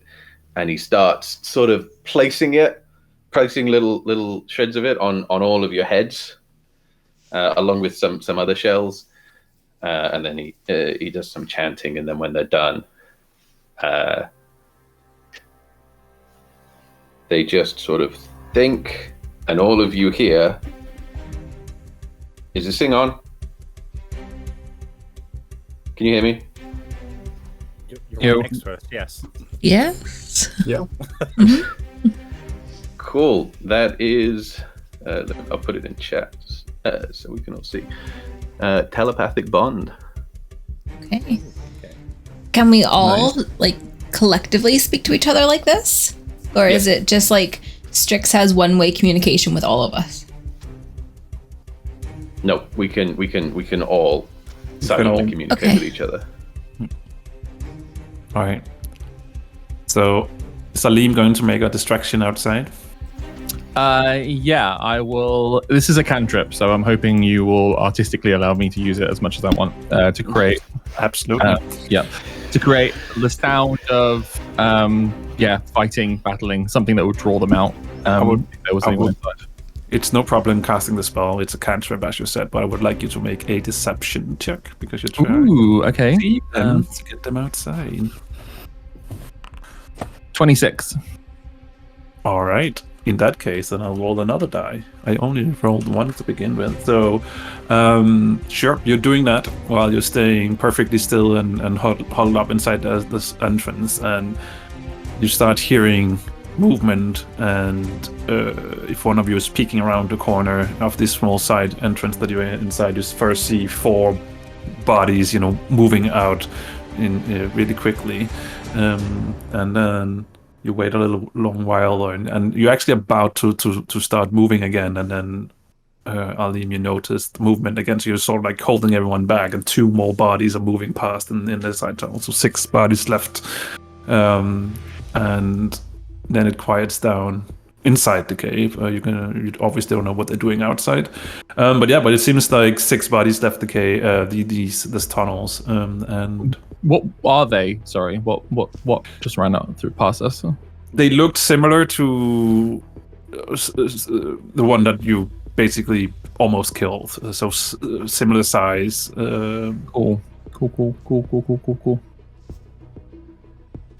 Cool. Now we just hope that they don't come in and catch us and trap us in there from behind. I was about to say, this is like a ultimate pincer move, right? If they decide to come back in and we have other things in front of us.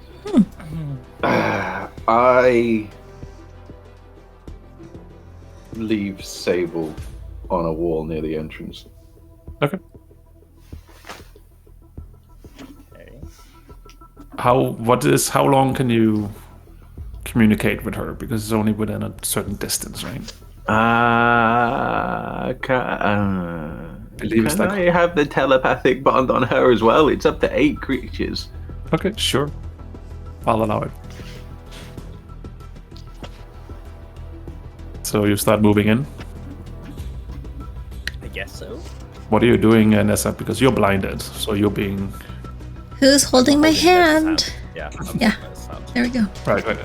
So you're being... sorry. I light a rock and hand it to Neza. All right. I don't know if that's a good idea, because if we're trying to be really stealthy, I mean, sure. If you prefer to be blind, that's fine. I'll just go totally dark until we need to have a light, maybe. Okay. So you move into the tunnels, and you do pass through areas where some of it seems like, like larger quotation mark rooms, where it seems like there is, vegetation and stuff placed on the ground, almost like, sleeping arrangements, something like that. Perhaps it seems like they do like to cozy up as well, it seems like. But these rooms are just self-contained rooms. There's not other tunnels or stuff leading out, so you just keep walking down these tunnels. And you're probably walking for quite a while. Strix, you will eventually hear from Sable that maybe two of them, came back into the tunnels behind you. Yeah, cool. Everybody will hear that. Everybody hears it, yeah. Say back, they said they were not allowed in their mother's place. So maybe if we reach that before they catch up, maybe it'll be fine. All right. So you just keep moving through, and I'll ask Sable to make her way back to me as well. Yeah. So she's basically following these creatures, and so you keep moving in, and Sable will eventually catch up to these small rooms or whatever, and she is reporting to all of you that these the two that got back into the tunnels, they're basically staying in these rooms right now. That sort of looks like they're resting. So it seems like currently you're safe.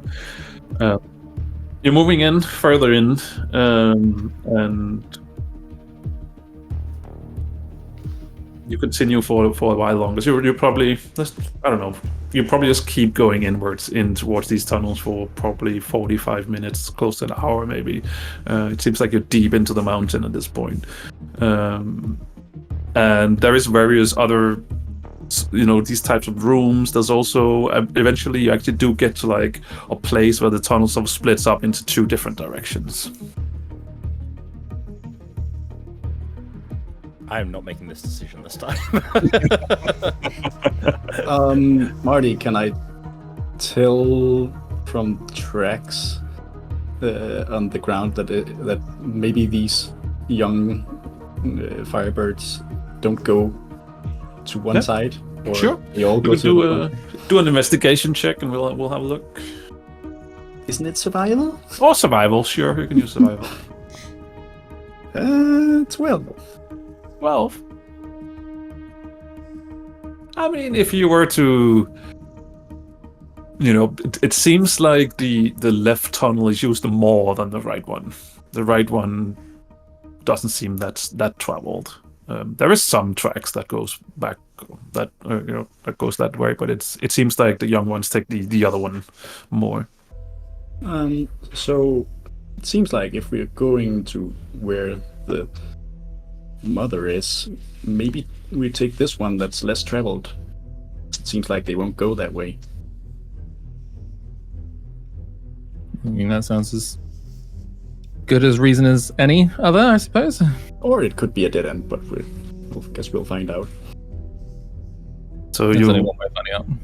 you spend multiple hours going that way, and it's a dead end. So we spend it's Yay! you go down the lesser traveled path, and you continue probably another 20 minutes, something like that. Just follow them, and eventually you can see up ahead that it opens up in like a larger cave. So you move up, you sort of still stay in the tunnel, but you're looking into, you can see that it's sort of like, it's sort of, it opens up, but it's still, a narrow, long corridor down below. But then if you look up, you can see that it opens up into like a larger cave. So it's like more narrow down below than it is up top. And if you look up, you can see that there is some very large caves, like tunnel entrances that definitely looks like this one. It's those tunnels up there definitely looks like larger beings could move through those. If you look straight ahead, you can see that there's like it's like a large open area, narrow at the bottom, more wide up at the top, and down all the way at the other end. There's another smaller tunnel, but if you were to guess, it would probably be like 300-400 feet ahead of you. So that's like a 300-400 for fairly open. Can we see that? Because area. Is there light in here? There is actually some light in there, yes. You notice that there are, and you have noticed going through these caves as well, that there are some kind of weird fauna, mushroom light that actually lights up a little bit. So you definitely don't want to, you probably don't want to eat them, you're not sure. Maybe you can bring some samples. But no, so there is patches of light around from these. So Neza, you can see. I can see. You can see some of it. You can see that there is areas where there's light lit up, but there's also patches where it's completely dark for you because you don't have dark vision. So. Anybody want to lift up to the bigger tunnels? You cannot. It's too far up. I can fly. You can, yes, but I don't think the others. And I have my hole. That is true. I can walk on walls. I can climb.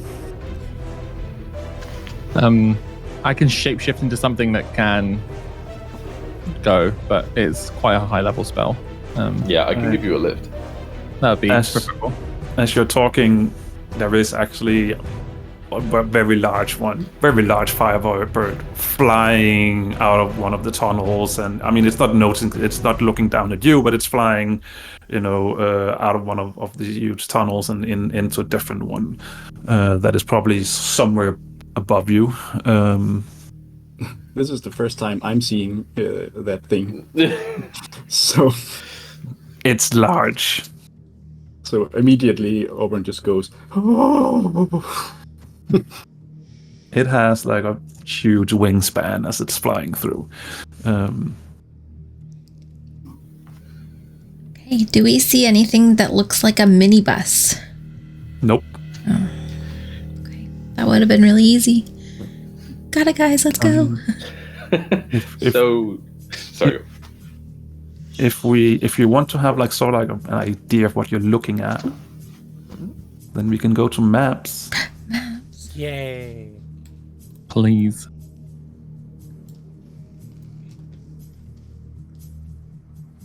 Ooh. So obviously there's a lot of It's a long darkness. Yeah.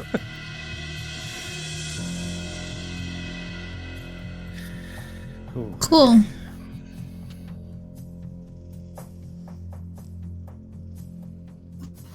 And these things are the mushrooms?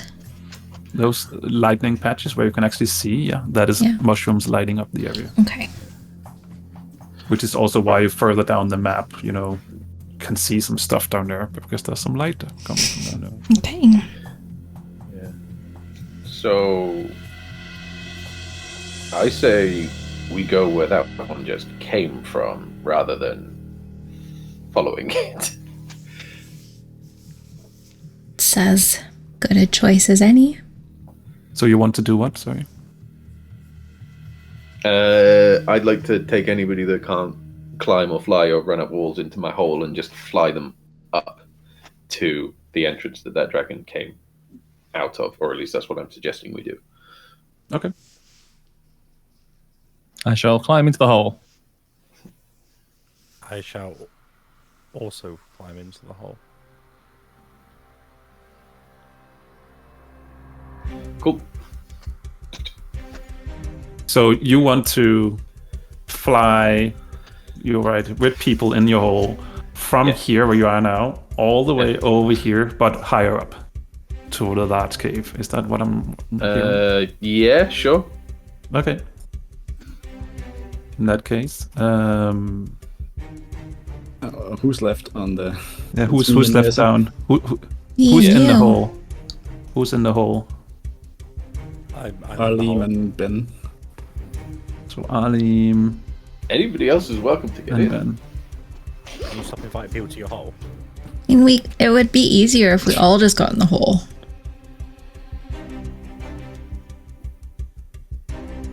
Should we? I mean, the big firebird thing was up there. Is it a good idea to go up there? We could also just walk along the bottom and then see what's down here. Maybe. I mean, it didn't seem like that thing saw us up there. Admittedly, it wasn't really looking. And I do see mushrooms. For collection purposes only.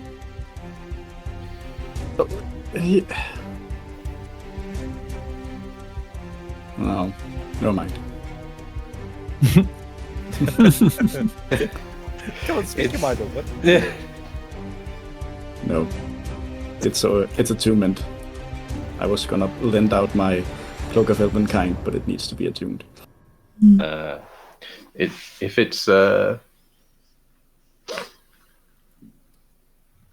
If it's in Mother's collection, presumably it's going to be somewhere Mother can get to. I don't think she's going down these little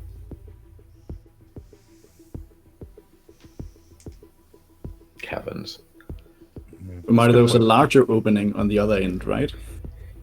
I mean, there is there's an opening over here all the way on the end. It's still not, it's not like huge size, but it is. It's definitely larger where you're coming than one you're coming from. And then, sure, up top there's also larger caverns where something larger can fly through. It seems like. Do I get the impression she could have made it into the Because obviously we've got a pretty decent idea how big she is now. Sure. I mean, yeah, she could probably fly through those. Okay. So it could be anywhere. Mm-hmm. Just not where we came from, but we already knew that. Yeah. I mean, it looks like there is something above you that is leading in a direction as well. But I mean, you don't know the layout, so you don't know where it leads. No. It definitely just looks like, this area has room for something to fly through as well, something larger than the small ones on the ground that you're coming from. Yeah, I'm not a tracker navigator. I'll leave that to you guys. I can just give you a lift if you want one. I don't know. We're like down in a place where we have cover from up above. I mean, yeah, from larger things, sure. I think maybe it's safer to stay down here. How is the bottom? Like, is it as if there's... Like, if we were to walk along the edges, would we be kind of covered from what's above? Like, does the walls go out at all? No, not out. It's more like they go, not in like a triangle. It's more like out. So Okay. it opens up the higher up because, Right. yeah. But there is definitely, stones and stuff. I mean, it's probably more the others that can see that Neza probably can't see, but there is like stones and it's not like it's smooth. It's like, it's still natural cave. So you could probably, if you walked along the sides or ran to these stones and stuff, you could probably, move up against them and be less obvious. How far is it to the ones above us? Like in feet or meters? Probably 40, 50, maybe. Let me quickly, before I say stuff, Okay. before I commit to stuff.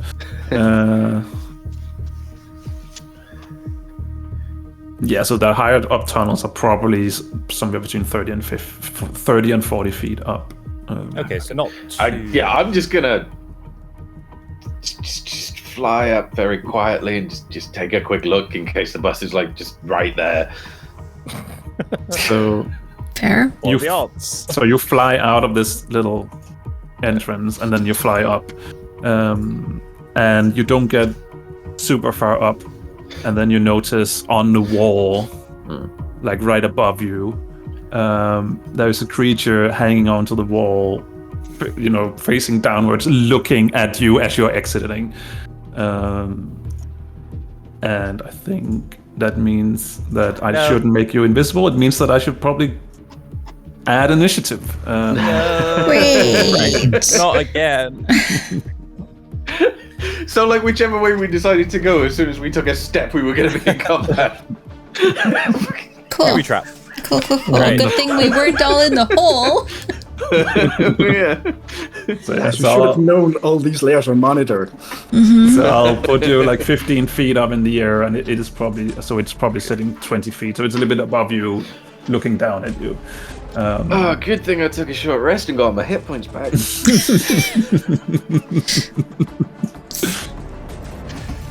So yeah, you should all be able to roll initiative now. 23. 23. Oops, I changed your name. That's not what I wanted to do. I wanted to give you an initiative value. You're not called Neza 23. No. There we go. So that would be my username. Right. So Neza, you are first. So the only thing you've seen is that Strix is flying out and upwards, and that's where you are right now. So you don't know that there's anything else. His eyes widen a little bit. So what is Neza up to? I'd probably poke my head out because we're kind of in the entrance to the cave, right? So I poke my head out to try to see where Strix has gone. Okay. So you look up at Strix, and as you're poking your head up, you're also noticing that there is movement going on up on the wall. Okay. So I just say to everyone in this telepathic link, I think we have company. And it doesn't look friendly. Right. Is that your turn? That's my turn.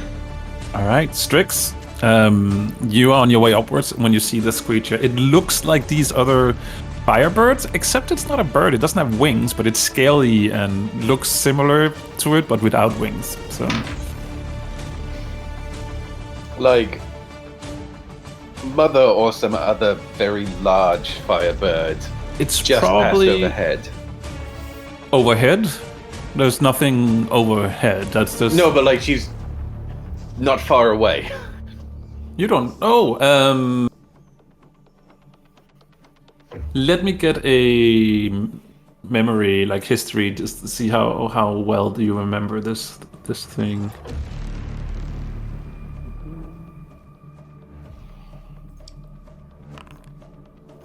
$16.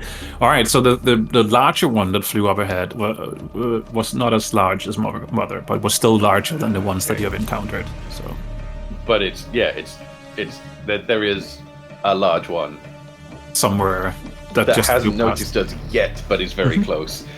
Yeah. Yeah, all right. I'm gonna try. It's probably not gonna work, but Strix is gonna try and end this fight before it begins. Okay. As he's in the air, he's gonna bring his wings up above his head to reveal all the little eye patterns beneath it. In front of each one, a green glowing orb is gonna appear. Beams of light burst out of each of the orbs, and they converge on the Drake as I cast Disintegrate. Okay.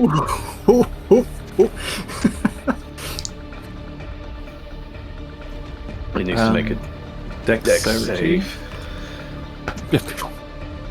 2. Okay! Turn it into powder. 73 damage. Force damage. Holy shit! Force damage. All right. It. Whatever's left of it is falling to the ground. Oh, it disintegrates if I. In that case, it's dust. just dust. What happened? Yes, it's just like, never mind. All right. Holy shit. Did somebody shake out a carpet?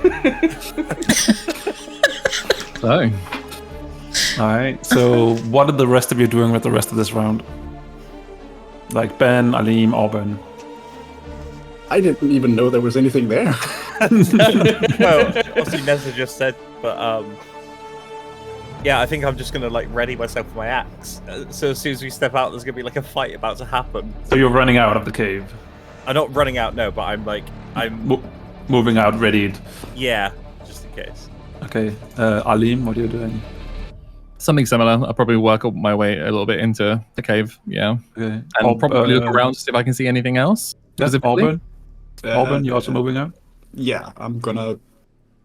Yeah, I am gonna Okay. pull up my cloak for a stealth check then. Right. Alim, yeah, you can totally do a perception check if you want to. Let's see what we can have a look at. I can barely see my feet in front of my face. All right, so you don't see anything else move. I'm suspicious of the mushrooms. Yeah. All right.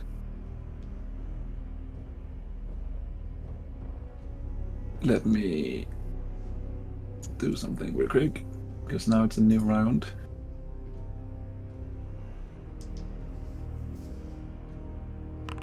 Don't like that we're still in initiative. No.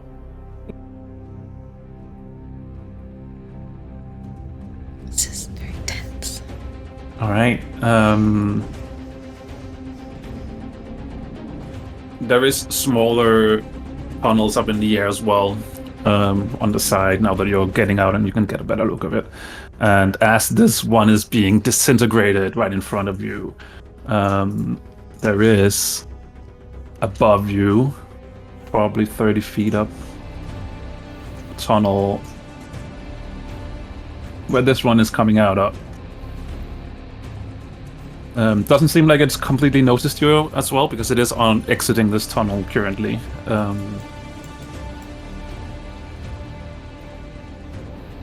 But yeah, Strix. No, Nessa. Sorry, Nessa. It's your turn. You cannot see it. Actually, it's in the darkness for you, so you don't notice that there's something coming. Everyone else, if they look up, can see this one coming out of the tunnels. Yeah, I just step out a little bit further. Like, are we safe? I'm trying to hold you back a little bit.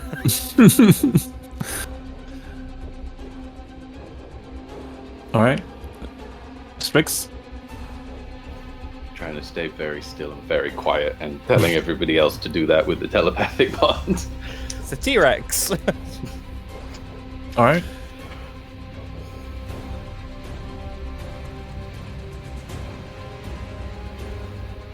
In that case,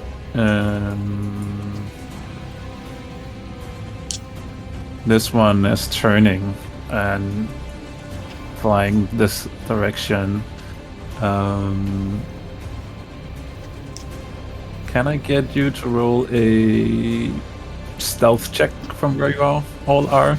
All of us? All of you, yeah. 9.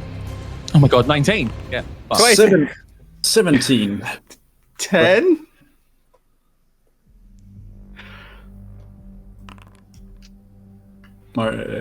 Marty, they have disadvantage on seeing me. Yeah. Of my, Yeah. because my cloak. What did Nessa roll? 9.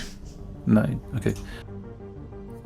It turns in the air and it is flying because Strix, you are up in the air, so you are having a little bit more difficulty being stealthy up there, and it notices you and it's going in a straight direction towards you. 35. Where is it? Where's its movement? It's there. So it is totally able to. It's deep diving like the other one is, just down towards you. So it levels out at 15% and it's flying up to you. And it is going to do a bite. Because what are you doing here? 22 to hit. Yep. And you take 16 damage from that. Well, there goes my temporary hit points. Got one left. Yeah. Following it Oh.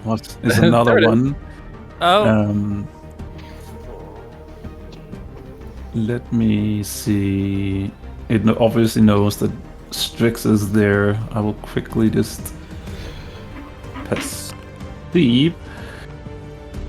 Yeah, I don't think it sees anything else but Strix. It's just following its friend. I'm sorry, Strix, but it is going straight up towards you as well.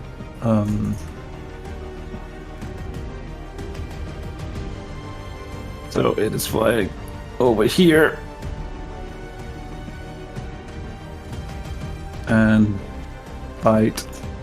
I will cut its word. Okay. So 4, so -4 to whatever its attack was. 30-20. Damn it. Oh, that 4 made a difference. My AC 17.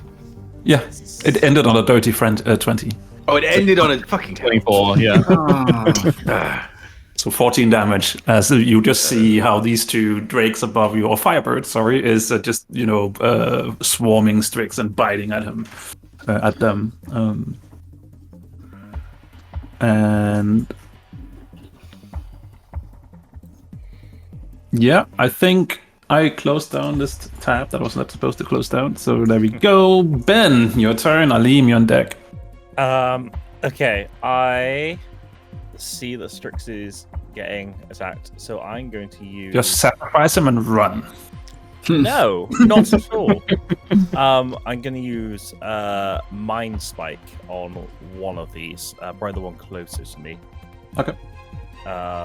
So target must make a Wisdom save throw, taking 68 psychic damage on a failed save. Let's see. Let's start with the Wisdom save. I mean, I haven't rolled greatly on these today. 14. That is a fail. Right.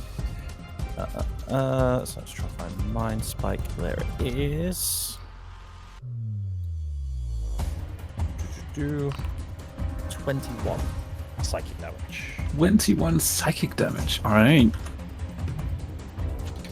Now it definitely knows. Now it looks down and it knows this is all of you. Oh yeah. Sorry, everyone. Great. I might actually just look like a rock because I have my Yeah, that's fair. That's fair. But that rock didn't used to be there. What is this? I've always been here. Aleem, your turn. I will take a quick moment and say a word under my breath, and then burst with radiant energy.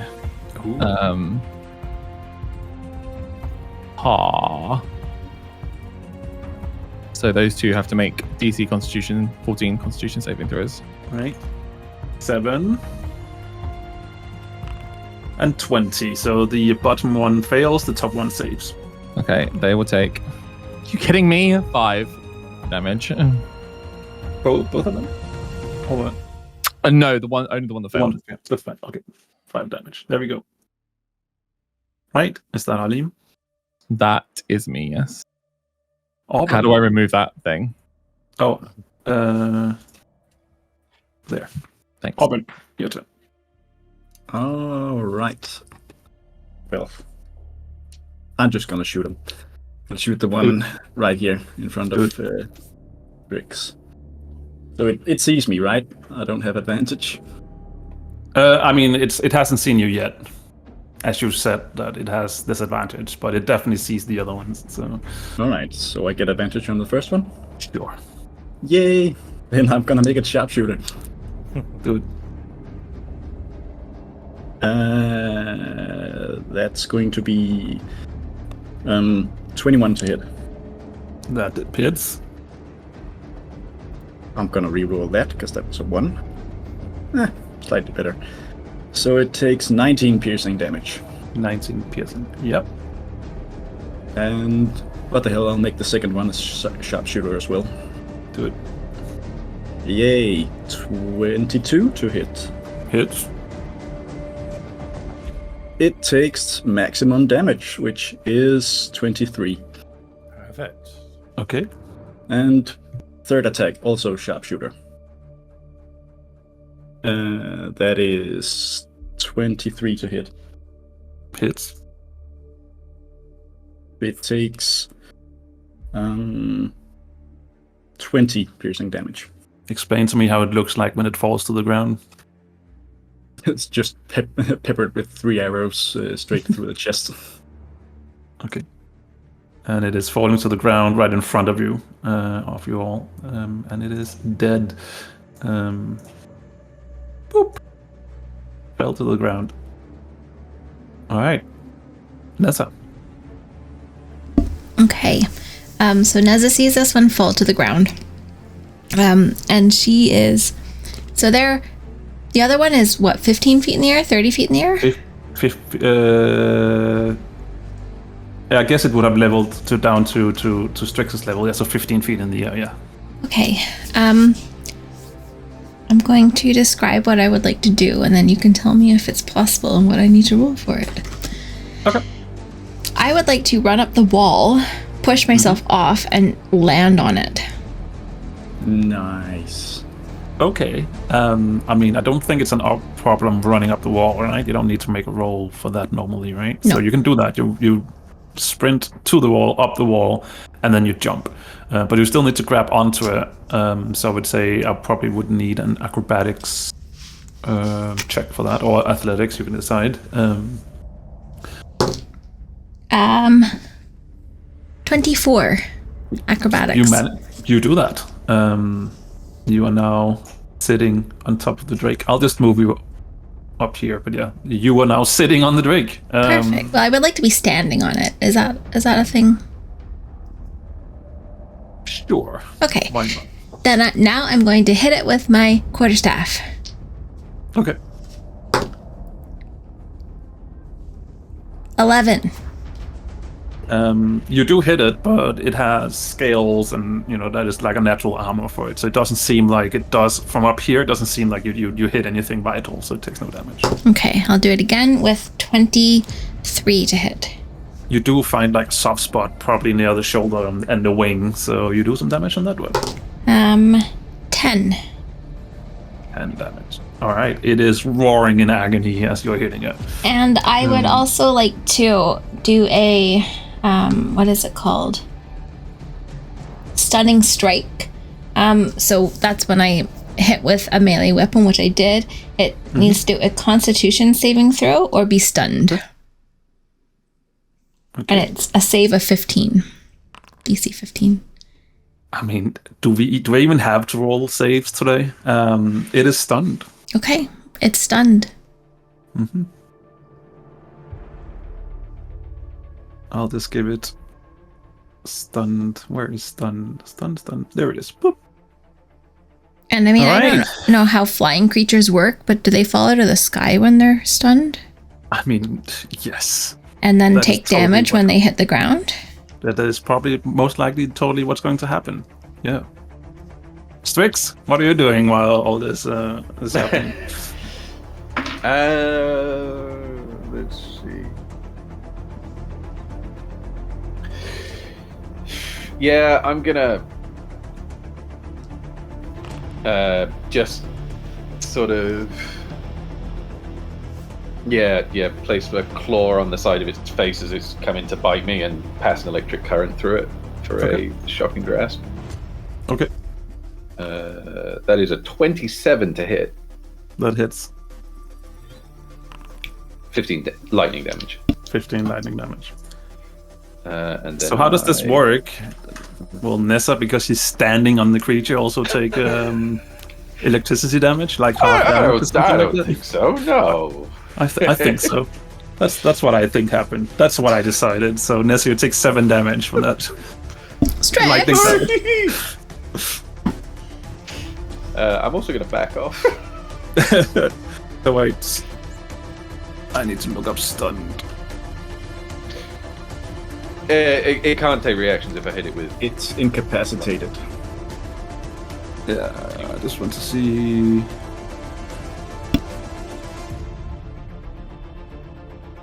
Okay, yeah, I just wanted to see if it actually, if it took when it took damage, if something would happen. But no, it's fine. It is still in the air. Okay, so is that Strix? Well, actually, That is true. Actually, Mari, if he hits and it's incapacitated, it's an auto crit. Oh, Oh yeah. I will roll some more damage. I'll just roll regular damage again. Oh, Yeah, no. just- roll regular damage again. Just a normal die, yeah, without modifier. So another 13. Another 13. That is fine. All right. So. Yeah. You see from. Some of you see, those who have vision, dark vision will see that around this corner, around the stone, another one of these land creature is turning around the corner.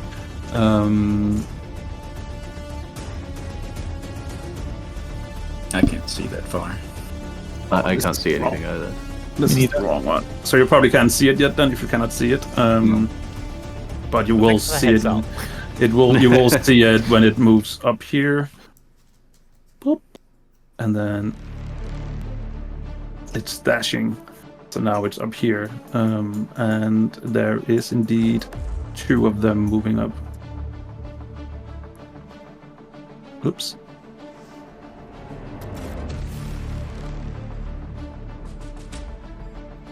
So it is also dashing and it will be up here. And you hear a large roar coming from somewhere up above you. Don't have this. You don't have vision on it, but Shit.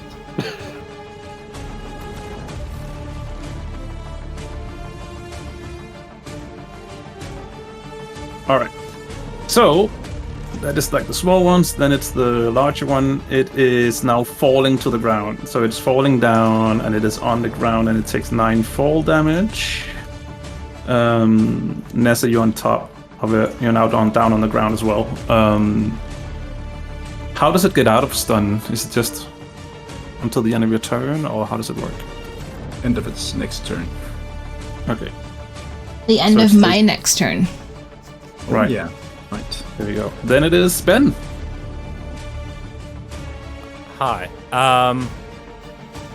So this one's still alive, right? It's still alive, but it's stunned and it's on the ground. So yeah. Okay. I think I'm probably just going to try and finish it off with Toll the Dead. Okay. Good. Let's do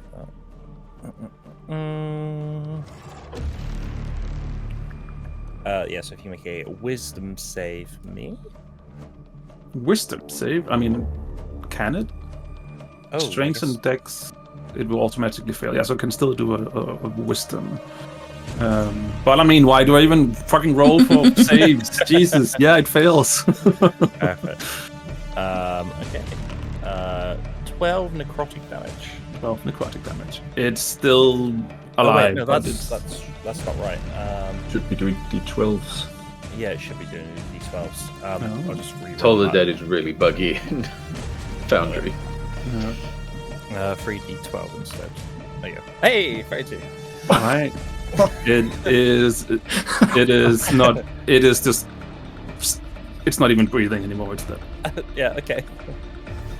All right. 32 Alim. damage, Chad. That's what he... 32 damage from a young child. Thank you, Strix, for teaching me necromancy. All right, Alim.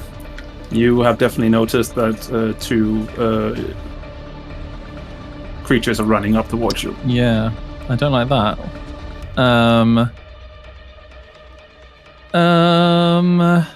I will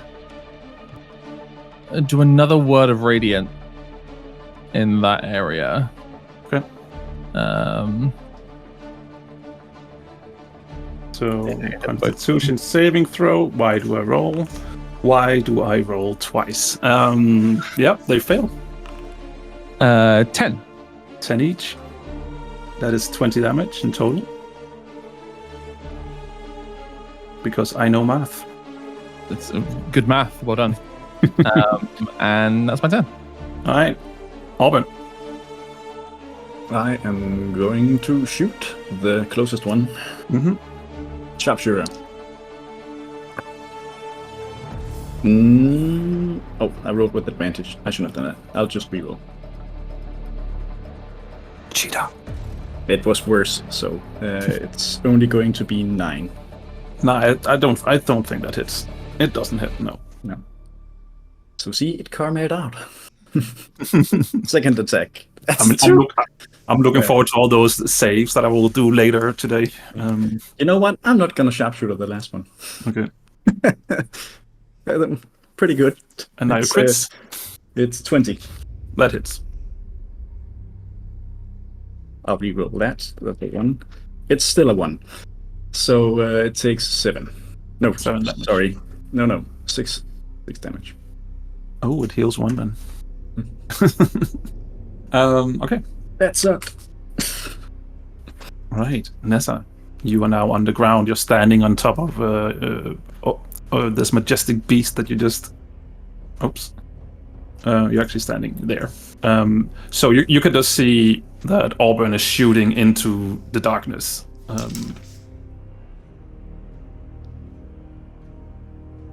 Sorry, I'm really trying to think about like how Neza would approach the darkness here, and I think that she would just run into it and like just hit out. Because if that's what Auburn is, if that's where Auburn is aiming, she'd give it a go. Okay.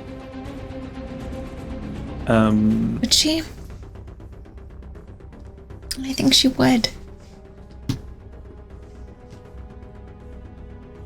Okay. Yeah. Well, then I think I would like you to roll a d4 just to see if you actually arrive at a target.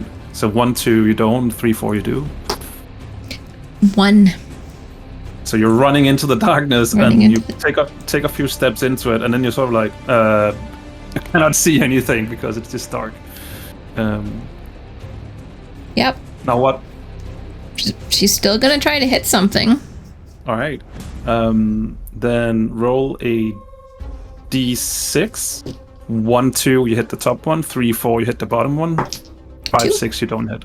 2? Okay. 1, 2 is the top one, but you attack at disadvantage. Still. I rolled 2 5s. So 13. 13. You are hitting air. Okay. But you were very close. I think she would do it again. Just, Okay. That's what she would do. Oh, I critted, but I can't use it. So a dirty 20. That hits. Right. 8. So you actually hit the top one for 8 damage. In completely blinded, just flailing at air, basically. Yeah, I'm gonna need to get Auburn to give me one of those lights now. Arlene. Don't look at me, I can't do that. Strix. Yeah, so just quick question. Did Sable ever catch up to us? Probably not yet, no, because you didn't spend too much time here, so... Or maybe she did. Right. Sure, she did. Okay, cool. I would like to take out my hole and throw it on the ground. So, because the big one roared, right? So it's probably coming. Probably, yeah. Yeah.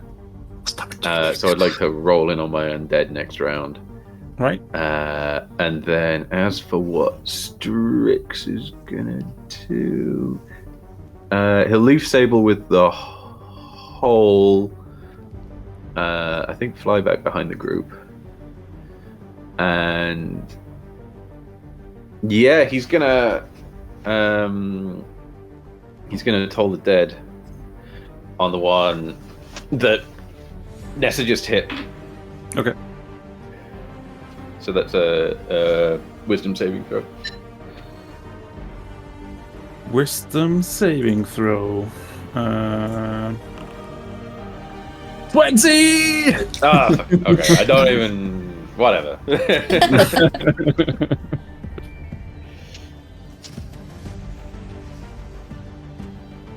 Okay, so that's it.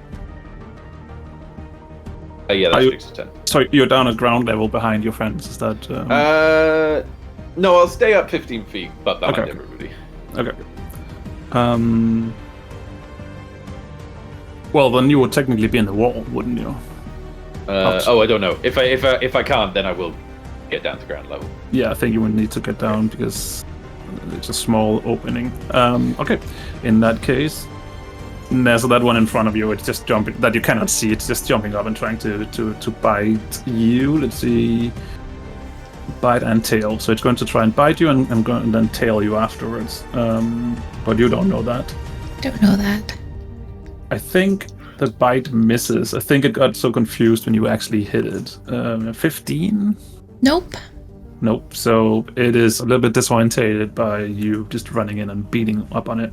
The other one is leaving though. I mean, it doesn't know I can't see. No, it doesn't. The other one is... So I guess you get an... You don't even know that it's moving away, so I don't think it triggers... It would not make sense for it to trigger an opportunity attack. So it's just running straight forward at the first target that it sees. So Auburn... No. It's going to try and bite you with a 15. No, it misses. And it's going to tail you with a 24. That hits. So you take 7 damage from that. Alright.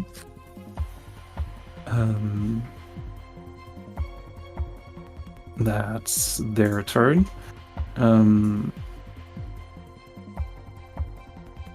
How far can any of you see? 120 feet through darkness. 60.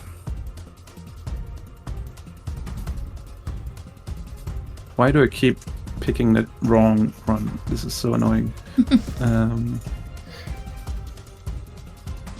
Alright, that's fair. Okay, well, Ben, your turn. I'll leave you on deck. Yeah, I mean, I don't want to do a rinse and repeat, but this Toll of the Dead is doing some wonders for me right now. I think I'm going to. I think I'm just going to stick with what's working. Obviously, Strix has done really well. So let's do it. Toll of the Dead. So Wisdom save first. The one right in front of you, right? Yes. Okay. How far you can fall. I go from a natural 20 to a natural 1. Oh, perfect. So, but this one hasn't taken damage yet, right? It has taken damage. Oh, it has. Okay, perfect. In which case, 3d12, 19. 19. It doesn't Feel like good. that. Yeah, it is roaring as it takes damage from that. I roll back. I'll leave him. I'll follow up with my Sacred Flame. Right. Because you know how bad I am at saves today. Yeah.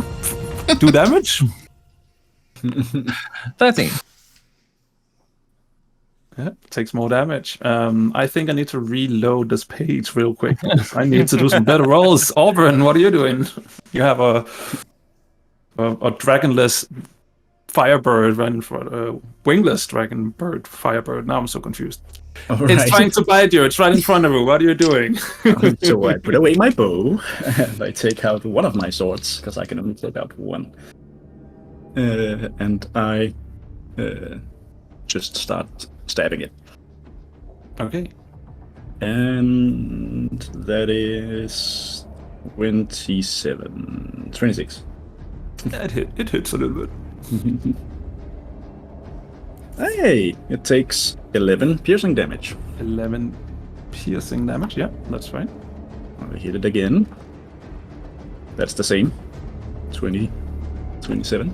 Yeah, I mean, 26. it hit before, but it didn't hit now. Now it suddenly has more armor. Yeah. It takes... The more you hit it, the armor goes up.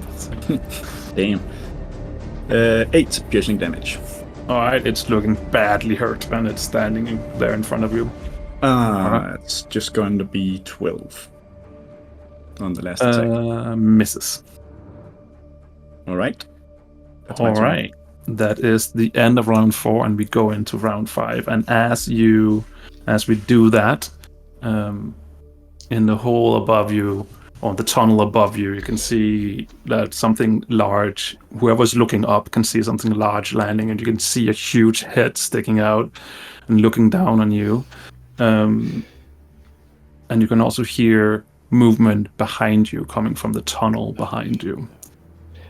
And with that, we will end this episode. And we'll continue in the next one. What a cliffhanger. Jeez. I actually don't want that to happen. I know. Sorry, God is not taking any consultants today. So. Sounds about right. All right. All right. So that was fun.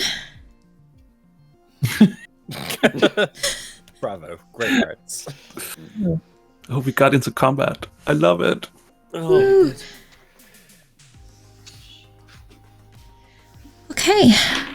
Well, thank you for hanging out with us for session 11 of the Crowded Tavern. We will be back next week for session 12. Just like I said, thought it was like so fake because we're just gonna be like 20 more minutes. But like if you're listening on the podcast, that is when you will see us again, hear us again. So thank you very much, and make sure to like and subscribe wherever you get your podcasts, and do the things for everywhere at the Crowded Tavern. Anybody else have anything to say? I like dragons. Good. Had noticed. Okay. Well, see you next week. Bye. Bye, everyone. Sorry, Kit Kat.